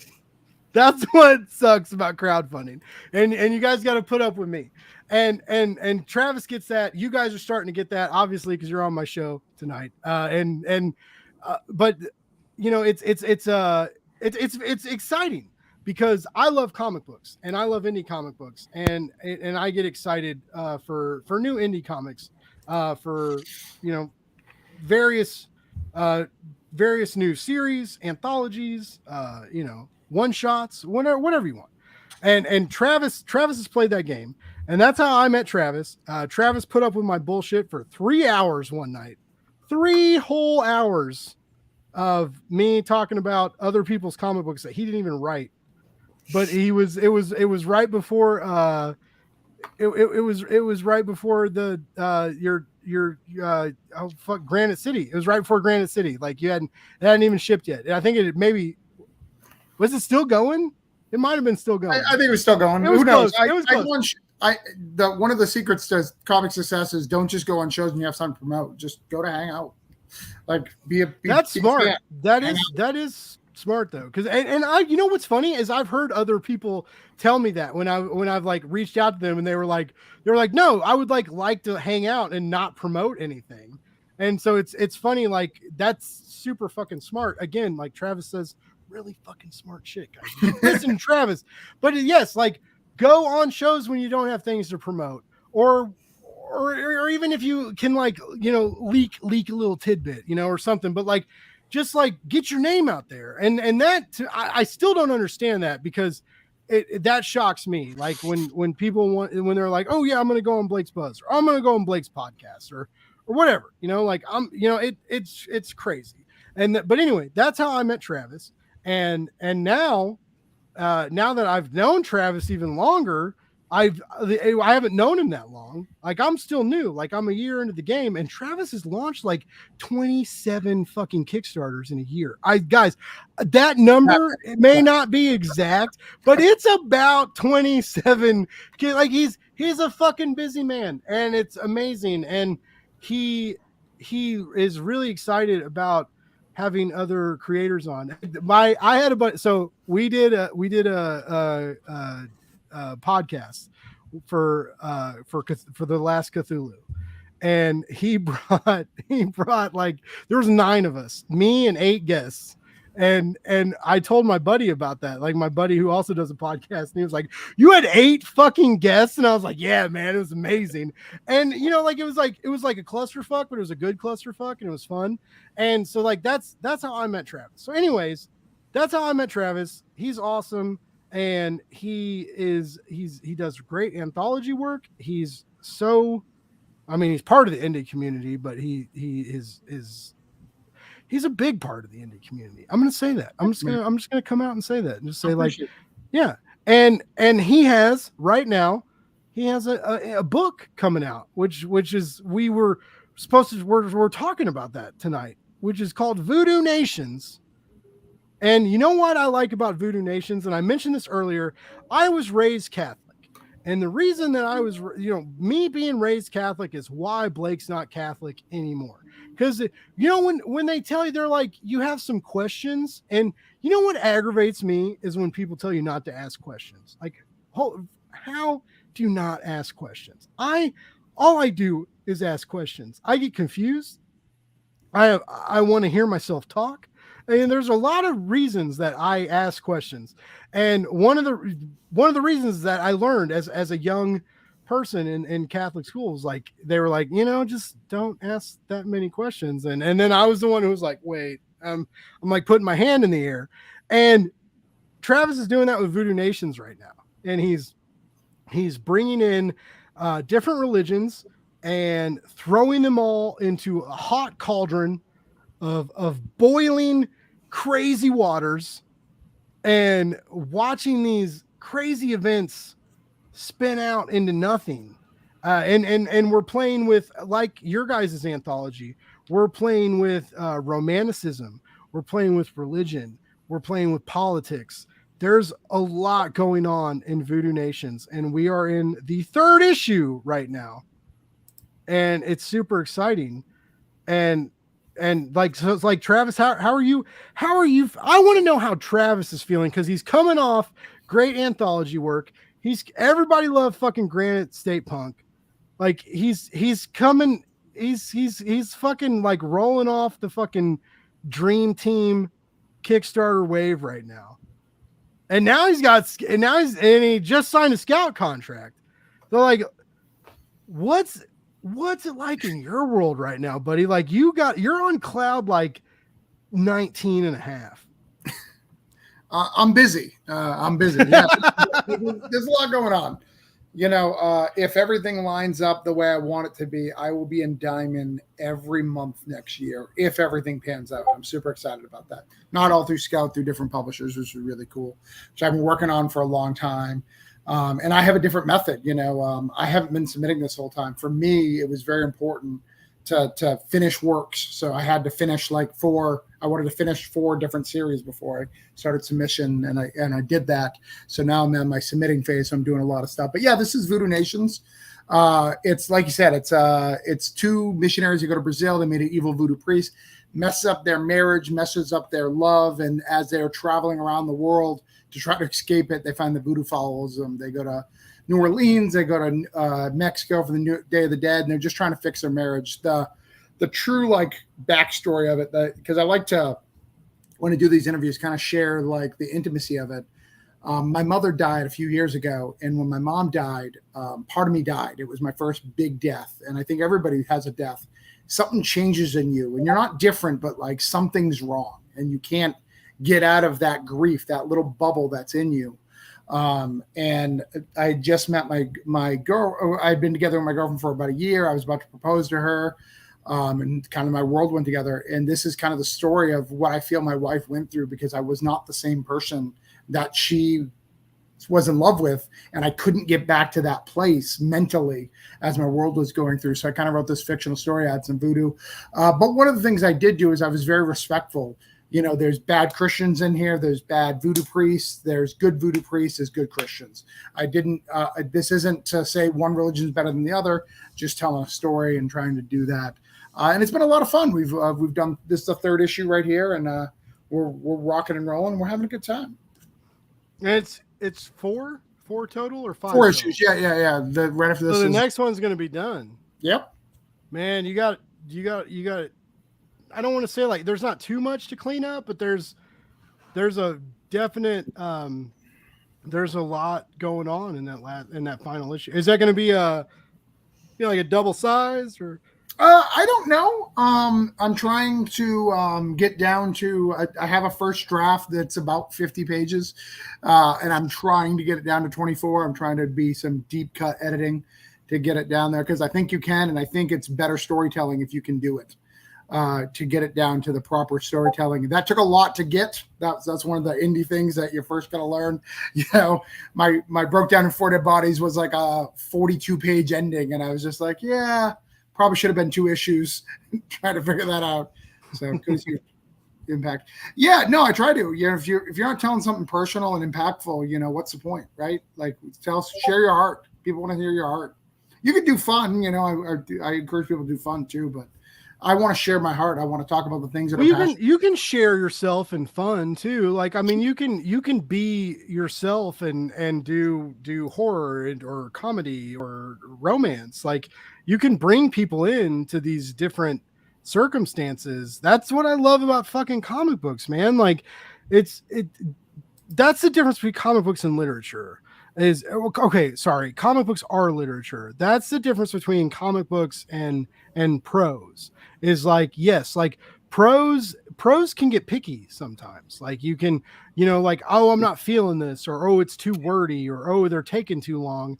And when we move into comic books and sequential narrative storytelling, we're bringing this art in. We're bringing these other creatives in. We're maneuvering through the story faster or different, where it's not just page 1, page 2, page 3 chapter break.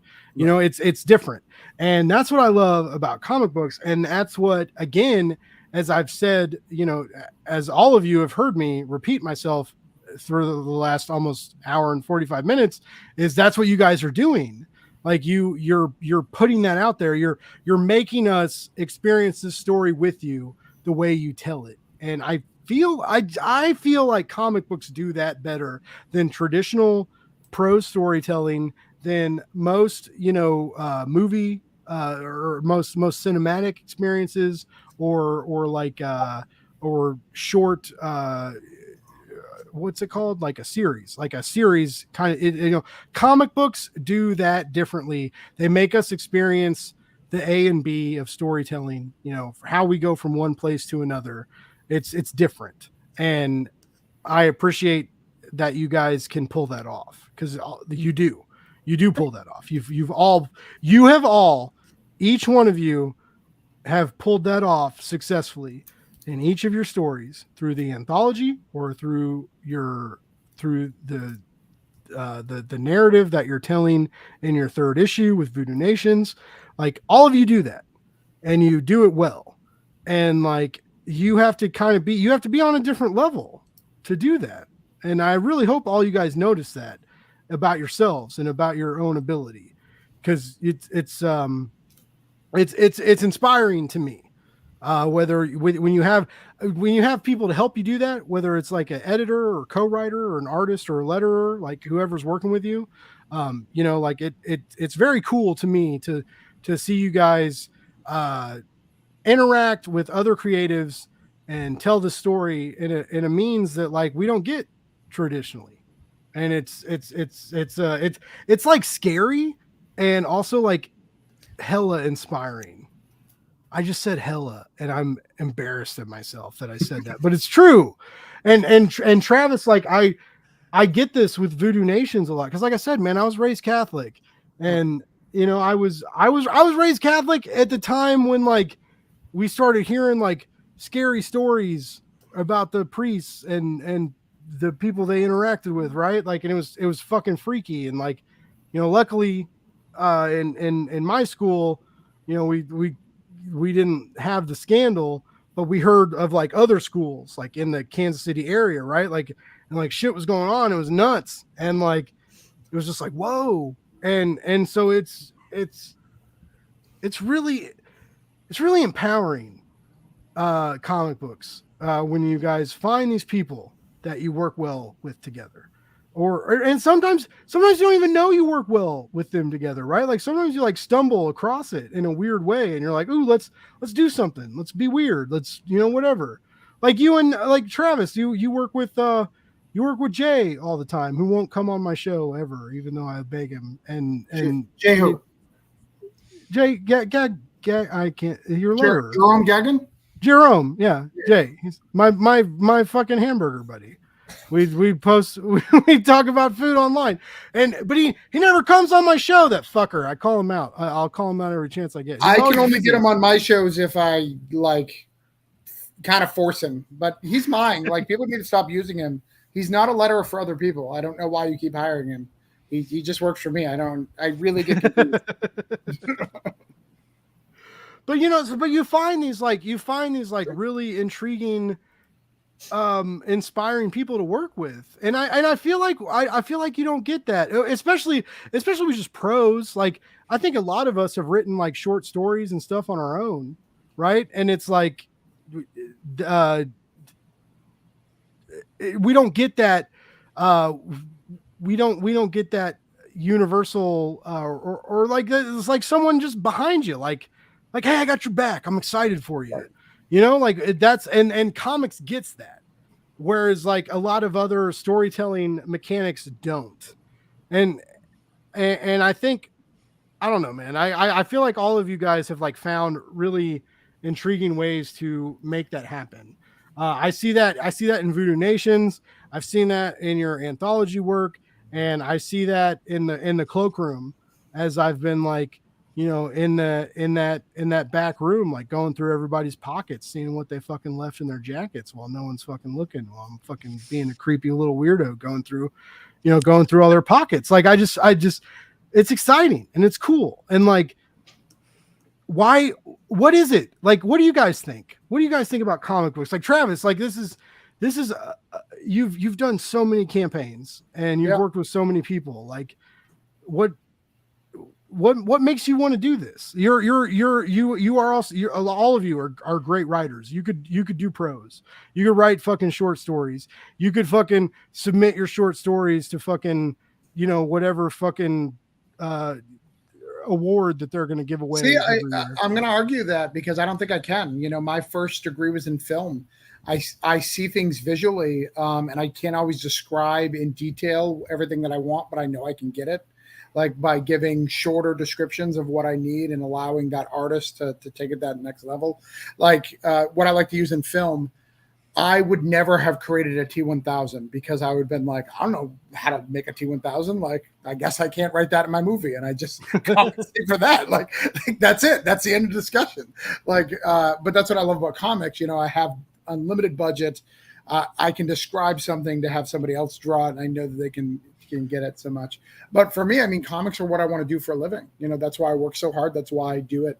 You know, I'm done messing around. You know, that's why I do so many Kickstarters. That's why I'm on so many campaigns. That's why I'm helping so many people out and my peers and trying to get them to the next level, because this is it for me. And I'm going to do whatever it takes to get there, you know, and I don't know what there is. Like, I keep thinking I know what there is, and I just do another thing, and that's the next there. And until I get there, you know. You're close. Like, I feel like you're close. You're getting there. You're right. I mean, you just signed with Scout. Like, you have all the, like, I back your fucking Kickstarters. Like, I know like the last year and a half, man. Like, I mean, I've backed the stuff you've put out, and same with the other creatives. Like, I've backed, like, Honor's been on the show before, and you know, I've backed Honor's previous stuff, and I will definitely keep an eye out for George and Mr. Veltri, because, like, you guys have these storytelling mechanics that are just fucking legit, and that I'm both, like, jealous and intrigued about. That you know, like, it's interesting to me, like, when, as a person who, like, writes reviews, when, like, I read your guys' stuff, and I feel like a buffoon when I try and write about it, right? You know, I'm like, it's like too good. It's like, I want to tell people about this, but I'm like, it was really neat, and the art was really cool, and I don't know, you know, like, and I get, like, too excited about it, and that's all of you, like, make me sound like a doofus when I want to talk about good comic books. I just, like, I hope you guys know that. You guys make Blake's Buzz sound like a fucking doofus, and I'm happy you do that, because I'm stoked for the comic books you guys put out.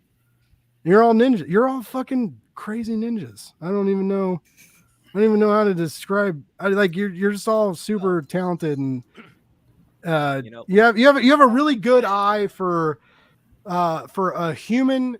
You have a really good eye for humanity, in whatever element you put that in, whether it's, like, in the future, where, you know, rats and bugs are taking over the world, or where, like, you know, religion is crossing between different voodoo priests that are coming out of the works to, like, take us to this fucking weird narrative that we don't know about, or whether we meet someone at a fucking party and fall in love, and just get to sit in that happy, warm place, or where we get to fucking, like, be the fucking winner of a fucking mecha war, where, like, there's giant robots, man, and we don't necessarily understand them, but we're gonna become a part of that, and take over this new hopeless element of the world, and leave a little bit of hopeless out of it.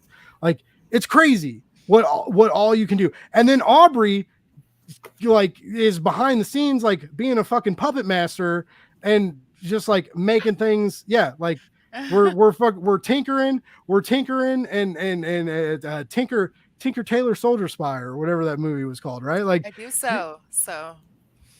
Like, I don't know. It's really cool what you all are doing for comic books, and I really hope all of you know that. Like, I know you do a lot of shows, and I know people fucking, you know, blow a lot of gas at you, and they're like, yeah, everything's great, and, but I really, really hope all of you know that you're making comic books better. And I hope that everybody tuning in tonight knows that each one of you are making comic books better, and whatever your name is on, like, deserves our fucking money. And that's, I really truly believe that, like, 112%. So, you know, whatever. Next time I have imposter syndrome, I'm gonna call you, okay? Yeah, call me. Blake, let me know. Blake, please tell me I'm good. Yes, you're amazing. And I will back all your Kickstarters. But no, like all of you, I appreciate all of you. And you remind me, all of you remind me, when I'm reading comic books, that, like, it's okay to be human, and it's okay to be fucked up, and it's okay to not have all my shit together. And like that's hard. That's got to be hard. I just imagine it's got to be hard because like my shit is not together. So for you guys to like make me feel like I'm okay for like half a second for whatever reason, like I just appreciate it. Like that's worth the fucking $35 Kickstarter pledge or whatever. Like, give me that variant, back me that fucking variant, back me that foil cover, back me whatever you guys are doing. Like, it's just cool, and I appreciate you. So that's it. That's all I got. Like, I don't know. That's just so sweet. That's like, I don't know. I that's amazing to hear. I agree with you on all fronts that like these are all amazing people who did amazing things. So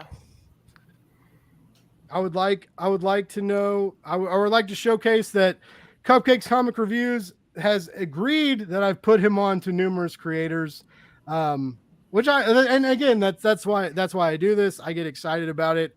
Like it's Kickstarter was weird when I first stumbled across it. I was like, what's happening? And now I'm like, I still don't really know what's happening, but I put my fucking PayPal email in, and then a few months later I get cool comics. That's dope, right? Like it's maybe, I don't know. What how are you guys at backing Kickstarter? Like, because I feel like I'm poor all the time because I'm backing all the Kickstarters. Like, are you all like indebted to like, is Kickstarter like a bill now? Kind of, you're like, well. I think I've backed like 93 Kickstarter. Like, I feel a little embarrassed that Cloakroom Comics has 0 backed because like personally I backed like 93 Kickstarters. Not all of them are comics, but most of them are comics. And I'm sure there are people who back a lot more than that. But like, I mean, this month I've Dark Side of Purity, Free Hands, Producing the End. Like there's tons of them out there right now. Like, because June's a good month to do Kickstarter, so all of us were like, let's do it. Yeah, fucking Kickstarter. I called it what I said. Because Tom Hanks' son did like the Hot Boy Summer, right? And so I called Kickstarter like Hot Comic Summer, and it has not like there's so many fucking comics. Like it just keeps like escalating. Free Hands. We had the Free Hands guys on last week. We talked them up. It just, there's so much. Like it. Do you guys ever worry about oversaturation? No, I back 720 is what I'm at. I back a lot. Sweet Christ, get out of here. No, I think it's important. I think it's important to give back to the community. And most of them are physical too, which most people. You have a fucking kid too, man. You're just through me. 3 kids. You have like a family. Yeah. Oh my God, you have 3 kids. Holy shit. Right. That's why I need you to back my Kickstarter so I have money to yours. But no, I think it's important to be part of the community, to give back in the community. And I think it's really important, especially, Tales of the Cloak, just to guys let you know, you guys should always back at least 10, even if it's just for $1. I know that it's not your stuff because there's backer clubs that won't back you if you don't have 10. Just so you know. Yeah, I saw some of that. Yeah, you got to have at least 10 to be eligible for any backer club. It's stupid politics, whatever, but to get them, you got to have at least 10. So give them $1 if you can't afford anything. Like, I get being poor, but give them $1. It shows you're part of the community and stuff. Not that I care. Like, I know that all you guys individually back a whole bunch of stuff. I know a lot of you guys' names. I don't back anything. Yeah, I think I've never backed a Kickstarter. The Blake's Buzz is a massive ruse, basically. I just have you guys on so I can get some metrics boosted up. No, I'm kidding. I love Kickstarter, and I even when I've gotten lucky enough to I've talked to X-Men writers, I've talked to Batman writers, like I've had like bigger guests, and I love that, and it's cool talking to them about that. But I still love Kickstarter. Like, this is indie comics is fucking neat. It's fucking interesting. It's a weird world that a lot of people still aren't into, because there's still so many people that are like, I want paper shipping, I don't want to, like there's a bunch of whiny little babies. Like, I'm sorry, I'll say that. I can say that. You guys won't. You guys don't say that because I know you need the backers. I'll say that there's still a bunch of like whiny little babies that are like, oh, like I don't want to pay the extra money.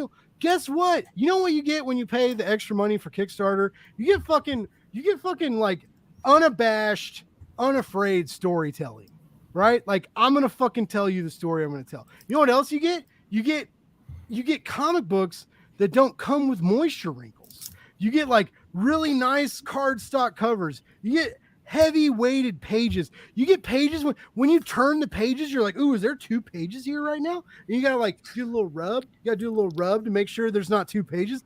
That's what you get with Kickstarter. You get a fucking like nice built comic with a fucking really strong story with a that just comes out of nowhere and fucking slaps you across the face and makes you think about life differently. I don't know. That's what I think Kickstarter. There's cool. stuff you can get on Kickstarter that you can't get elsewhere. Like maybe you can get it at the person's website afterwards, but like it's I don't know. I backed a lot of Shelley Bond stuff and I love it. Like I backed her Filth and Grammar thing and I got the paperback.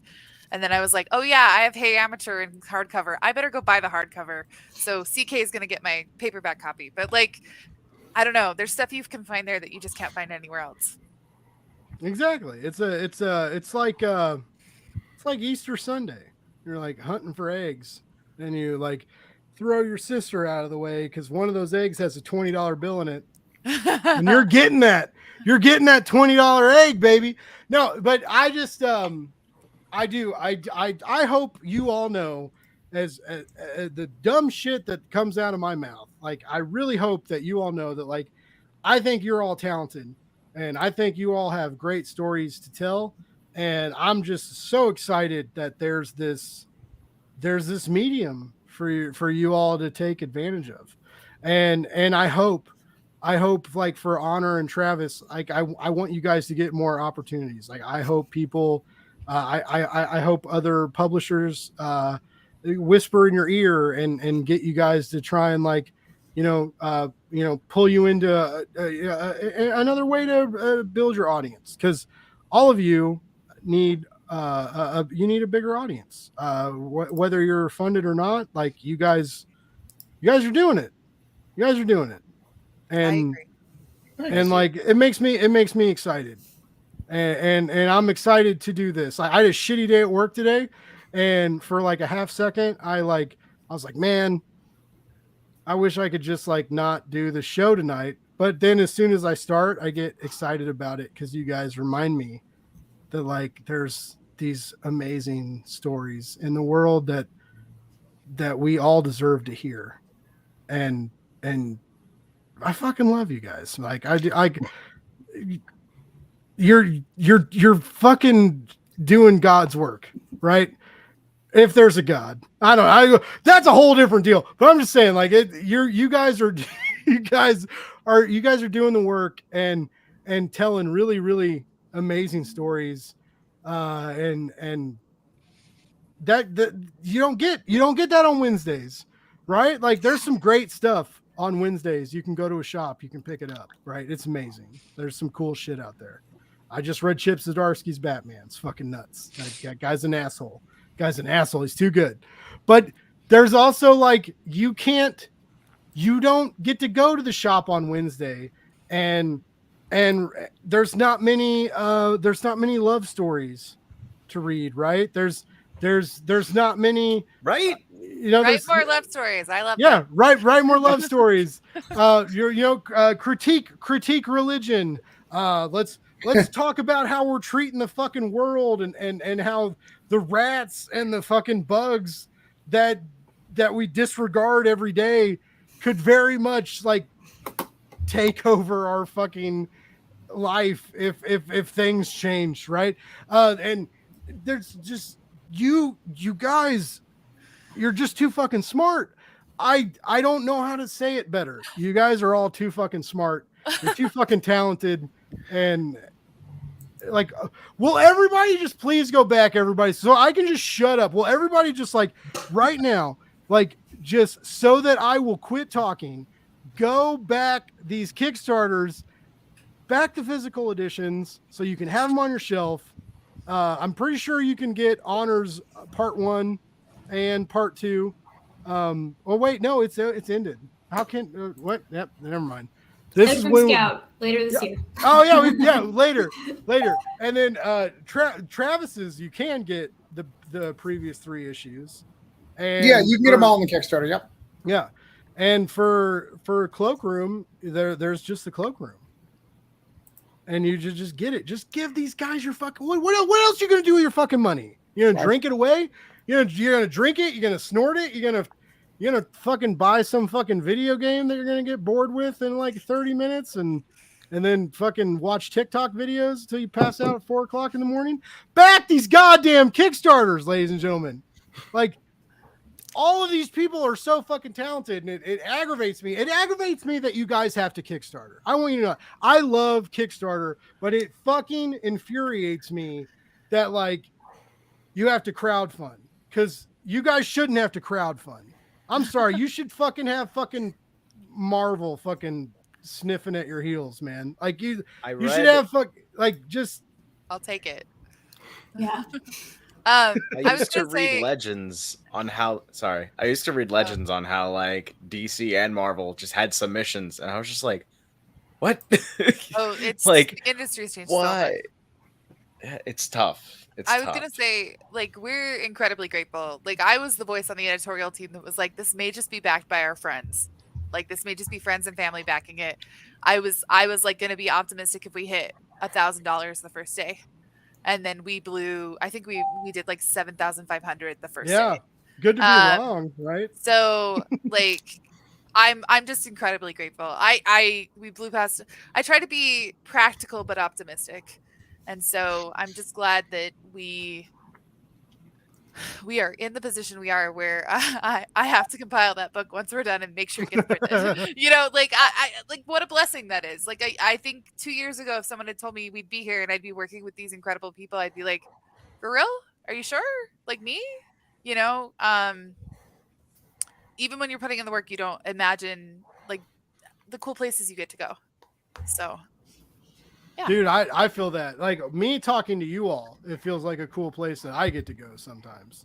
And so I appreciate all of you. I know I talk too much. I know I get cheesy, and I know I get like really passionate about comic books. And so I've kept you all for 2 hours, and I'm sorry. I'm sorry that like you guys had to sit here for 2 hours to just listen to me just, and this is what we're gonna do. We're gonna wrap up the show right now, and I'm gonna go through it just like we did in the introduction. It's gonna take about another hour and a half for us to get through this. No, I'm just kidding. We're gonna go. I want to go through everybody. I want to make sure everybody knows where to keep track of all you guys, where to keep track of future projects, where to hit you up online, and for whatever reason, well, for good reasons, not for whatever reason. Like, don't, like, you know, we're not trying to get weird. But Travis, you're the next in line. Where do we find you at? Where do we keep track of you? Where do we, like, all the fucking Kickstarters that you have? Why don't we start at Honor, since she's got to go? We'll start. Honor's got to go. Okay, yeah. Honor, where you got to go? Where? Okay. I got you. I'm going to Colorado. No, thank you. Honor, where do we keep track of you at? So I have a Substack, honorvincent.substack.com. I've got a couple series going, New Red City and Andraste, and then a couple short stories in 2000 AD and Zenoscope came out this week. And I am in the Tales from the Cloakroom anthology, which is the most exciting thing, which you can back on Kickstarter. The link is further up in the chat, and I'm sure somebody will post it, but did a fun story about a time traveling archaeologist for that one that I'm very excited about. It was also my first foray into lettering, which was great. Oh, you lettered that too? Yeah. Oh, it looked good. Thank you. It looked good. Holy shit. I tried. You fucking tried and succeeded. Fuck yeah, Honor. Also, I will also just throw out that Andraste is fucking gnarly and it's amazing. And I do know the last time Honor was on, she mentioned that she was going to maybe do some more of that on her Substack. And that's worth subscribing, because Andraste is fucking dope, and it's historical and violent and sexy and awesome, and it's really good. Just gonna throw that out there. If that's okay, if I can, Thank you. if you allow me to throw that out there, I like Aubrey will call you when I need to get hyped up. All right, yeah, I'm always around to hype anybody up. Honor, thank you for hanging out. Sorry, I'm so bad at the comments for both the people that listen live and the guests that message me when I need to shut up and tell them to go away. So, but I so appreciate you, Honor. Like, you're 2 for 2. You're a fucking awesome, solid guest. And whenever you want to make it 3 for 3, like Blake's Buzz is here for you. Anything you ever need in the future. You're a really awesome storyteller. You're an awesome person. And I really like listening to you talk about storytelling. So that's and yay Mountain West. Ooh, yeah, it's gonna be closer to you. Very exciting. I'm in Wyoming, so Colorado's awesome. I'll be in Fort Collins.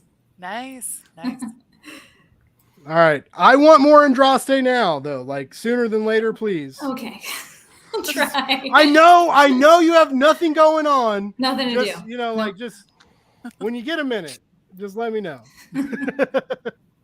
Honor, thank you so much. Everybody, another reason to back Tales from the Cloakroom. There's so many great creators there. Honor's one of them. And fucking sucks for you if you miss New Rat City, you suckers, because that shit was legit. And we talked about that on this show. And I told everybody to back that because it's amazing. So I'm really excited. And I, like we mentioned earlier, I filled out we had the surveys came out for part 2. I'm so excited. So excited. All right. Anyways. Get out of here. I'm sorry. I kept you too long. I will keep watching this, but thank you. All right. And see you all later. See you. Bye. All right. All right. So let's go, Aubrey. Okay. I'm at Taming the Muse on Twitter. Also, AubreyLynnJepson.com if you want to find me there. I think I can't remember what else I'm supposed to say. So Chris Lawson says you're amazing. That's a good amazing. That's a good follow-up. Yeah. You are obviously a great editor because what I've read of your anthology is fucking nuts and solid. So like I had good stories to work with. Like that. You had good stories and you had good art, but you also had a good eye to keep things level and keep things going. So like I thank you. I really appreciate it. Hey, you're welcome. And your hair is purple and awesome. So like that's just everything's rolling together. We're tumbling down the hill. A snowball turned into an avalanche, and then the Blake's Buzz happened. That's what that's where we happen. Buzz. I hope you keep doing this. I hope I've heard that being an editor on anthologies is kind of exhausting. It's kind of stressful. It's kind of intense. And I really hope that you, first of all, I hope that other people reach out to you in the future to help you curate their anthologies. And second of all, I hope one day I would like to read a story of yours on one too. Like, yeah, there's definitely stuff coming down. So eventually. Fuck yeah. And I'd love to do another anthology, probably after I rest for at least 6 months. Yeah, like take a breather, take a nap. I do. Like CK and I've already talked about some projects we want to work on. So that's dope. All right, and then so let's go, George. Where we find you at, bud? You can find me on Twitter and on Instagram at It's Just George 98. I should have wrote that in my little name on the bottom, but oh well. So that's where you can find me. My story in the anthology is You Never Know What Could Happen the Day After a Party. So look out for that story. It's going to be great. You're going to love it. And last but not least, I have a webtoon. You can check out Typical Campus Online Webtoon. Our schedule has become a little whack right now, but that's okay. That's just college for you right there. That's what that series is about. It's whack and the schedule is whack. So there you go. Thank you. Signing up. You got me, baby. At least that's all I know. All right. Mr. Pasquale Marco Veltri. Whoa. Where are you doing? Where are you at? Where you been? You too quiet. Where we find you? Well, I'm just hiding in the corner here. You can find me at PM Veltri in most any of the social medias you want to find me at. We actually have a book called Dimensional that's out that Aubrey was the editor of, that you can either pick up online, or anybody who's in Toronto will be at Fan Expo this year in August. So you can come find us there, say hello. And we also have Painting My Life issues available as well. And we're going to continue that series. And again, just at PM Veltri, that's where you can find me. Well, side note, I'm going on a hard week of reviews next week. So if anybody wants to send me something, not like anybody listener, but like anybody in this chat wants to send me, because I got to be careful, because I stretch myself too thin. But I've been negating my Substack, so I want to get some more comic reviews out. So if you want to work on something like that in the next couple of weeks, I would love to take a look at whatever you're doing. And I'm not just saying that to get a look at free comics, but also I am, because like, give me fucking free comics and I'll write about them, make it sound cool. Anyways, dude, like, thank you for coming on my show. I appreciate you guys coming and hanging out late. Oh, what have we got? Oh, look at that. I got it. Oh shit. Whoa. Yeah, I've got it's it. real. Right here. It's over. Oh yeah. Marco She was is trying to send me the copies. editor. She's I'm one of not them. just an editor. She's a I'm one of hype them. queen. Hold on. But yes. I didn't know. I didn't realize I could do the same thing. Look. Yeah. Didn't think of it. So is it one book or is it in multiple dimensions? Multiple dimensions at the same time. So it's the same book in both same places. book in different places, heading towards about a 5-issue arc when we get there. That's exciting. Hey, five issues. Like when you're indie, 5 issues is everything. Like it's I love one shots. But like five is a good number. Like, right, 5, 6. It's a good mini series number. And if you can really hit it, if you can like really fucking hit it, make me feel it when you take it away, like that's good, man. So like, send me all those issues. I'll read them. Send you everything we have. Send me everything. Last but not least, Travis Gibb. Dude, what the fuck? Why do you put up with my bullshit, Travis? I don't know why you do it. You're a fucking genius. I'm so excited for everything. Yeah, we don't get another 45 minutes for me to explain that to you. I gotta go to bed. I do have a question for PM though, and this is probably going to date me, and I apologize. But is there any relation to PM Dawn? Yes. Okay. No. Do you have any idea what PM Dawn is? I'm gonna thank you for fine. not knowing that. I don't. Your host is an it's idiot. a song I'll go or with a that. singer from years ago. It is a singer from the 90s when I was I'm old as F. Anyways. I bet I'm not that much younger than you. It's fine. I'm just saying. All right, never mind. That joke fell flat, which it should, because it's a PM John joke and it is irrelevant to everything. Anyways, I'm Travis Gibb. I love being on your show, Blake. I have no problem reining you in. So that's not a problem. Voodoo Nations is live. I just need $12 for my next stretch goal. So if you check it out and you want to give me $12, that'd be great. We'll get you the next stretch goal. I'll give everyone an air freshener. It's really cool. All my stuff can be found on Orange Cone Productions. You can find Broke Down in 4 Dead Bodies, which is a 4-issue miniseries. Cthulhu Invades Oz, Cthulhu Invades Wonderland, Granite State Punk, Holiday Spirits. Holiday Spirits is a holiday special for Christmas in July.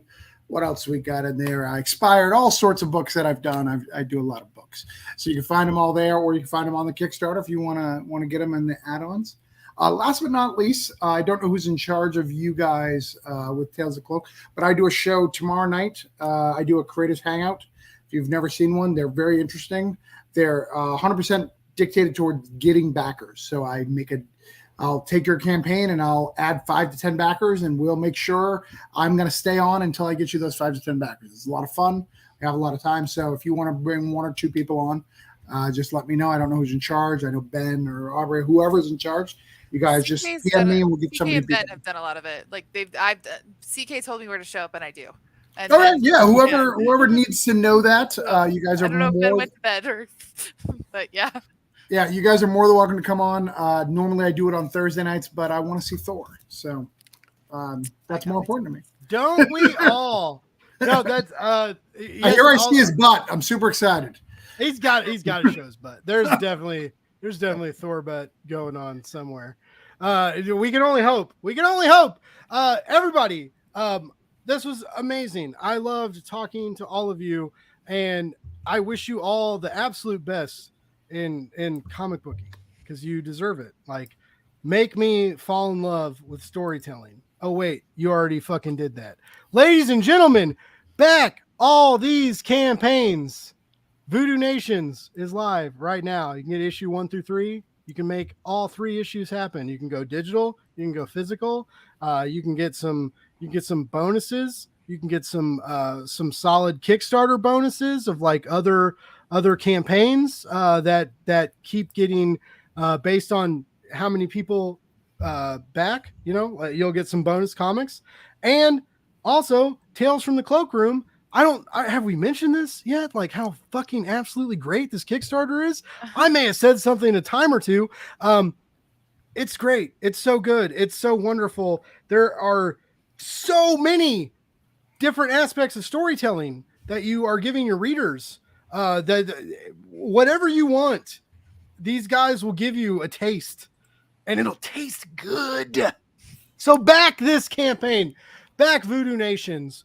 Follow these creatives. Follow them on social media. Follow them on the shows that they do live, just like Travis does. Travis does his creator campaign. They're really awesome. I stole his idea and Kevin Joseph's, and they gave me this awesome idea to do this fucking weird live stream shit. And I'm just really glad I got to meet all these guys. And I'm, again, flabbergasted that I get to talk to wonderful creatives like you all.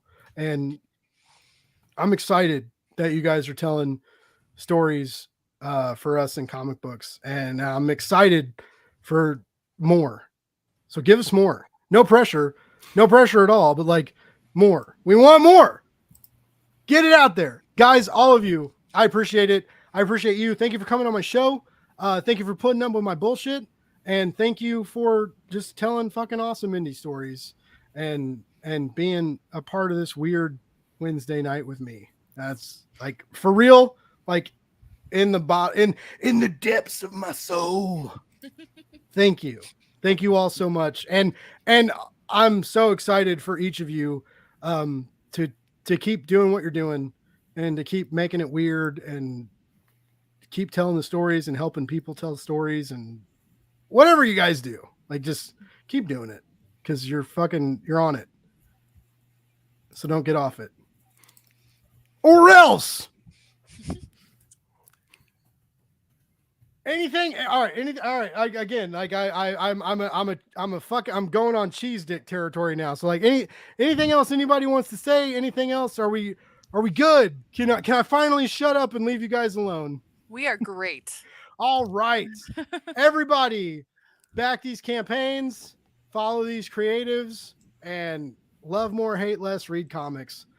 Fuck all that nasty shit. Just love it. Just love the medium. Just love the medium and be happy and nerd out. That's all we got to do. Everybody, thank you for watching. Guests, thank you for coming. You guys got backers out of me. I don't know what else to do. I'll back y'all forever. I'll back y'all till Kickstarter crumbles and we got to find another deal. Like that's all I can say. Everybody, thank you. Blake's Buzz Live, another episode. We'll be back next Wednesday. And I hope everybody had a really great time talking to these awesome people like I did. Love your show, everybody. Best of luck. And we're out. Bye.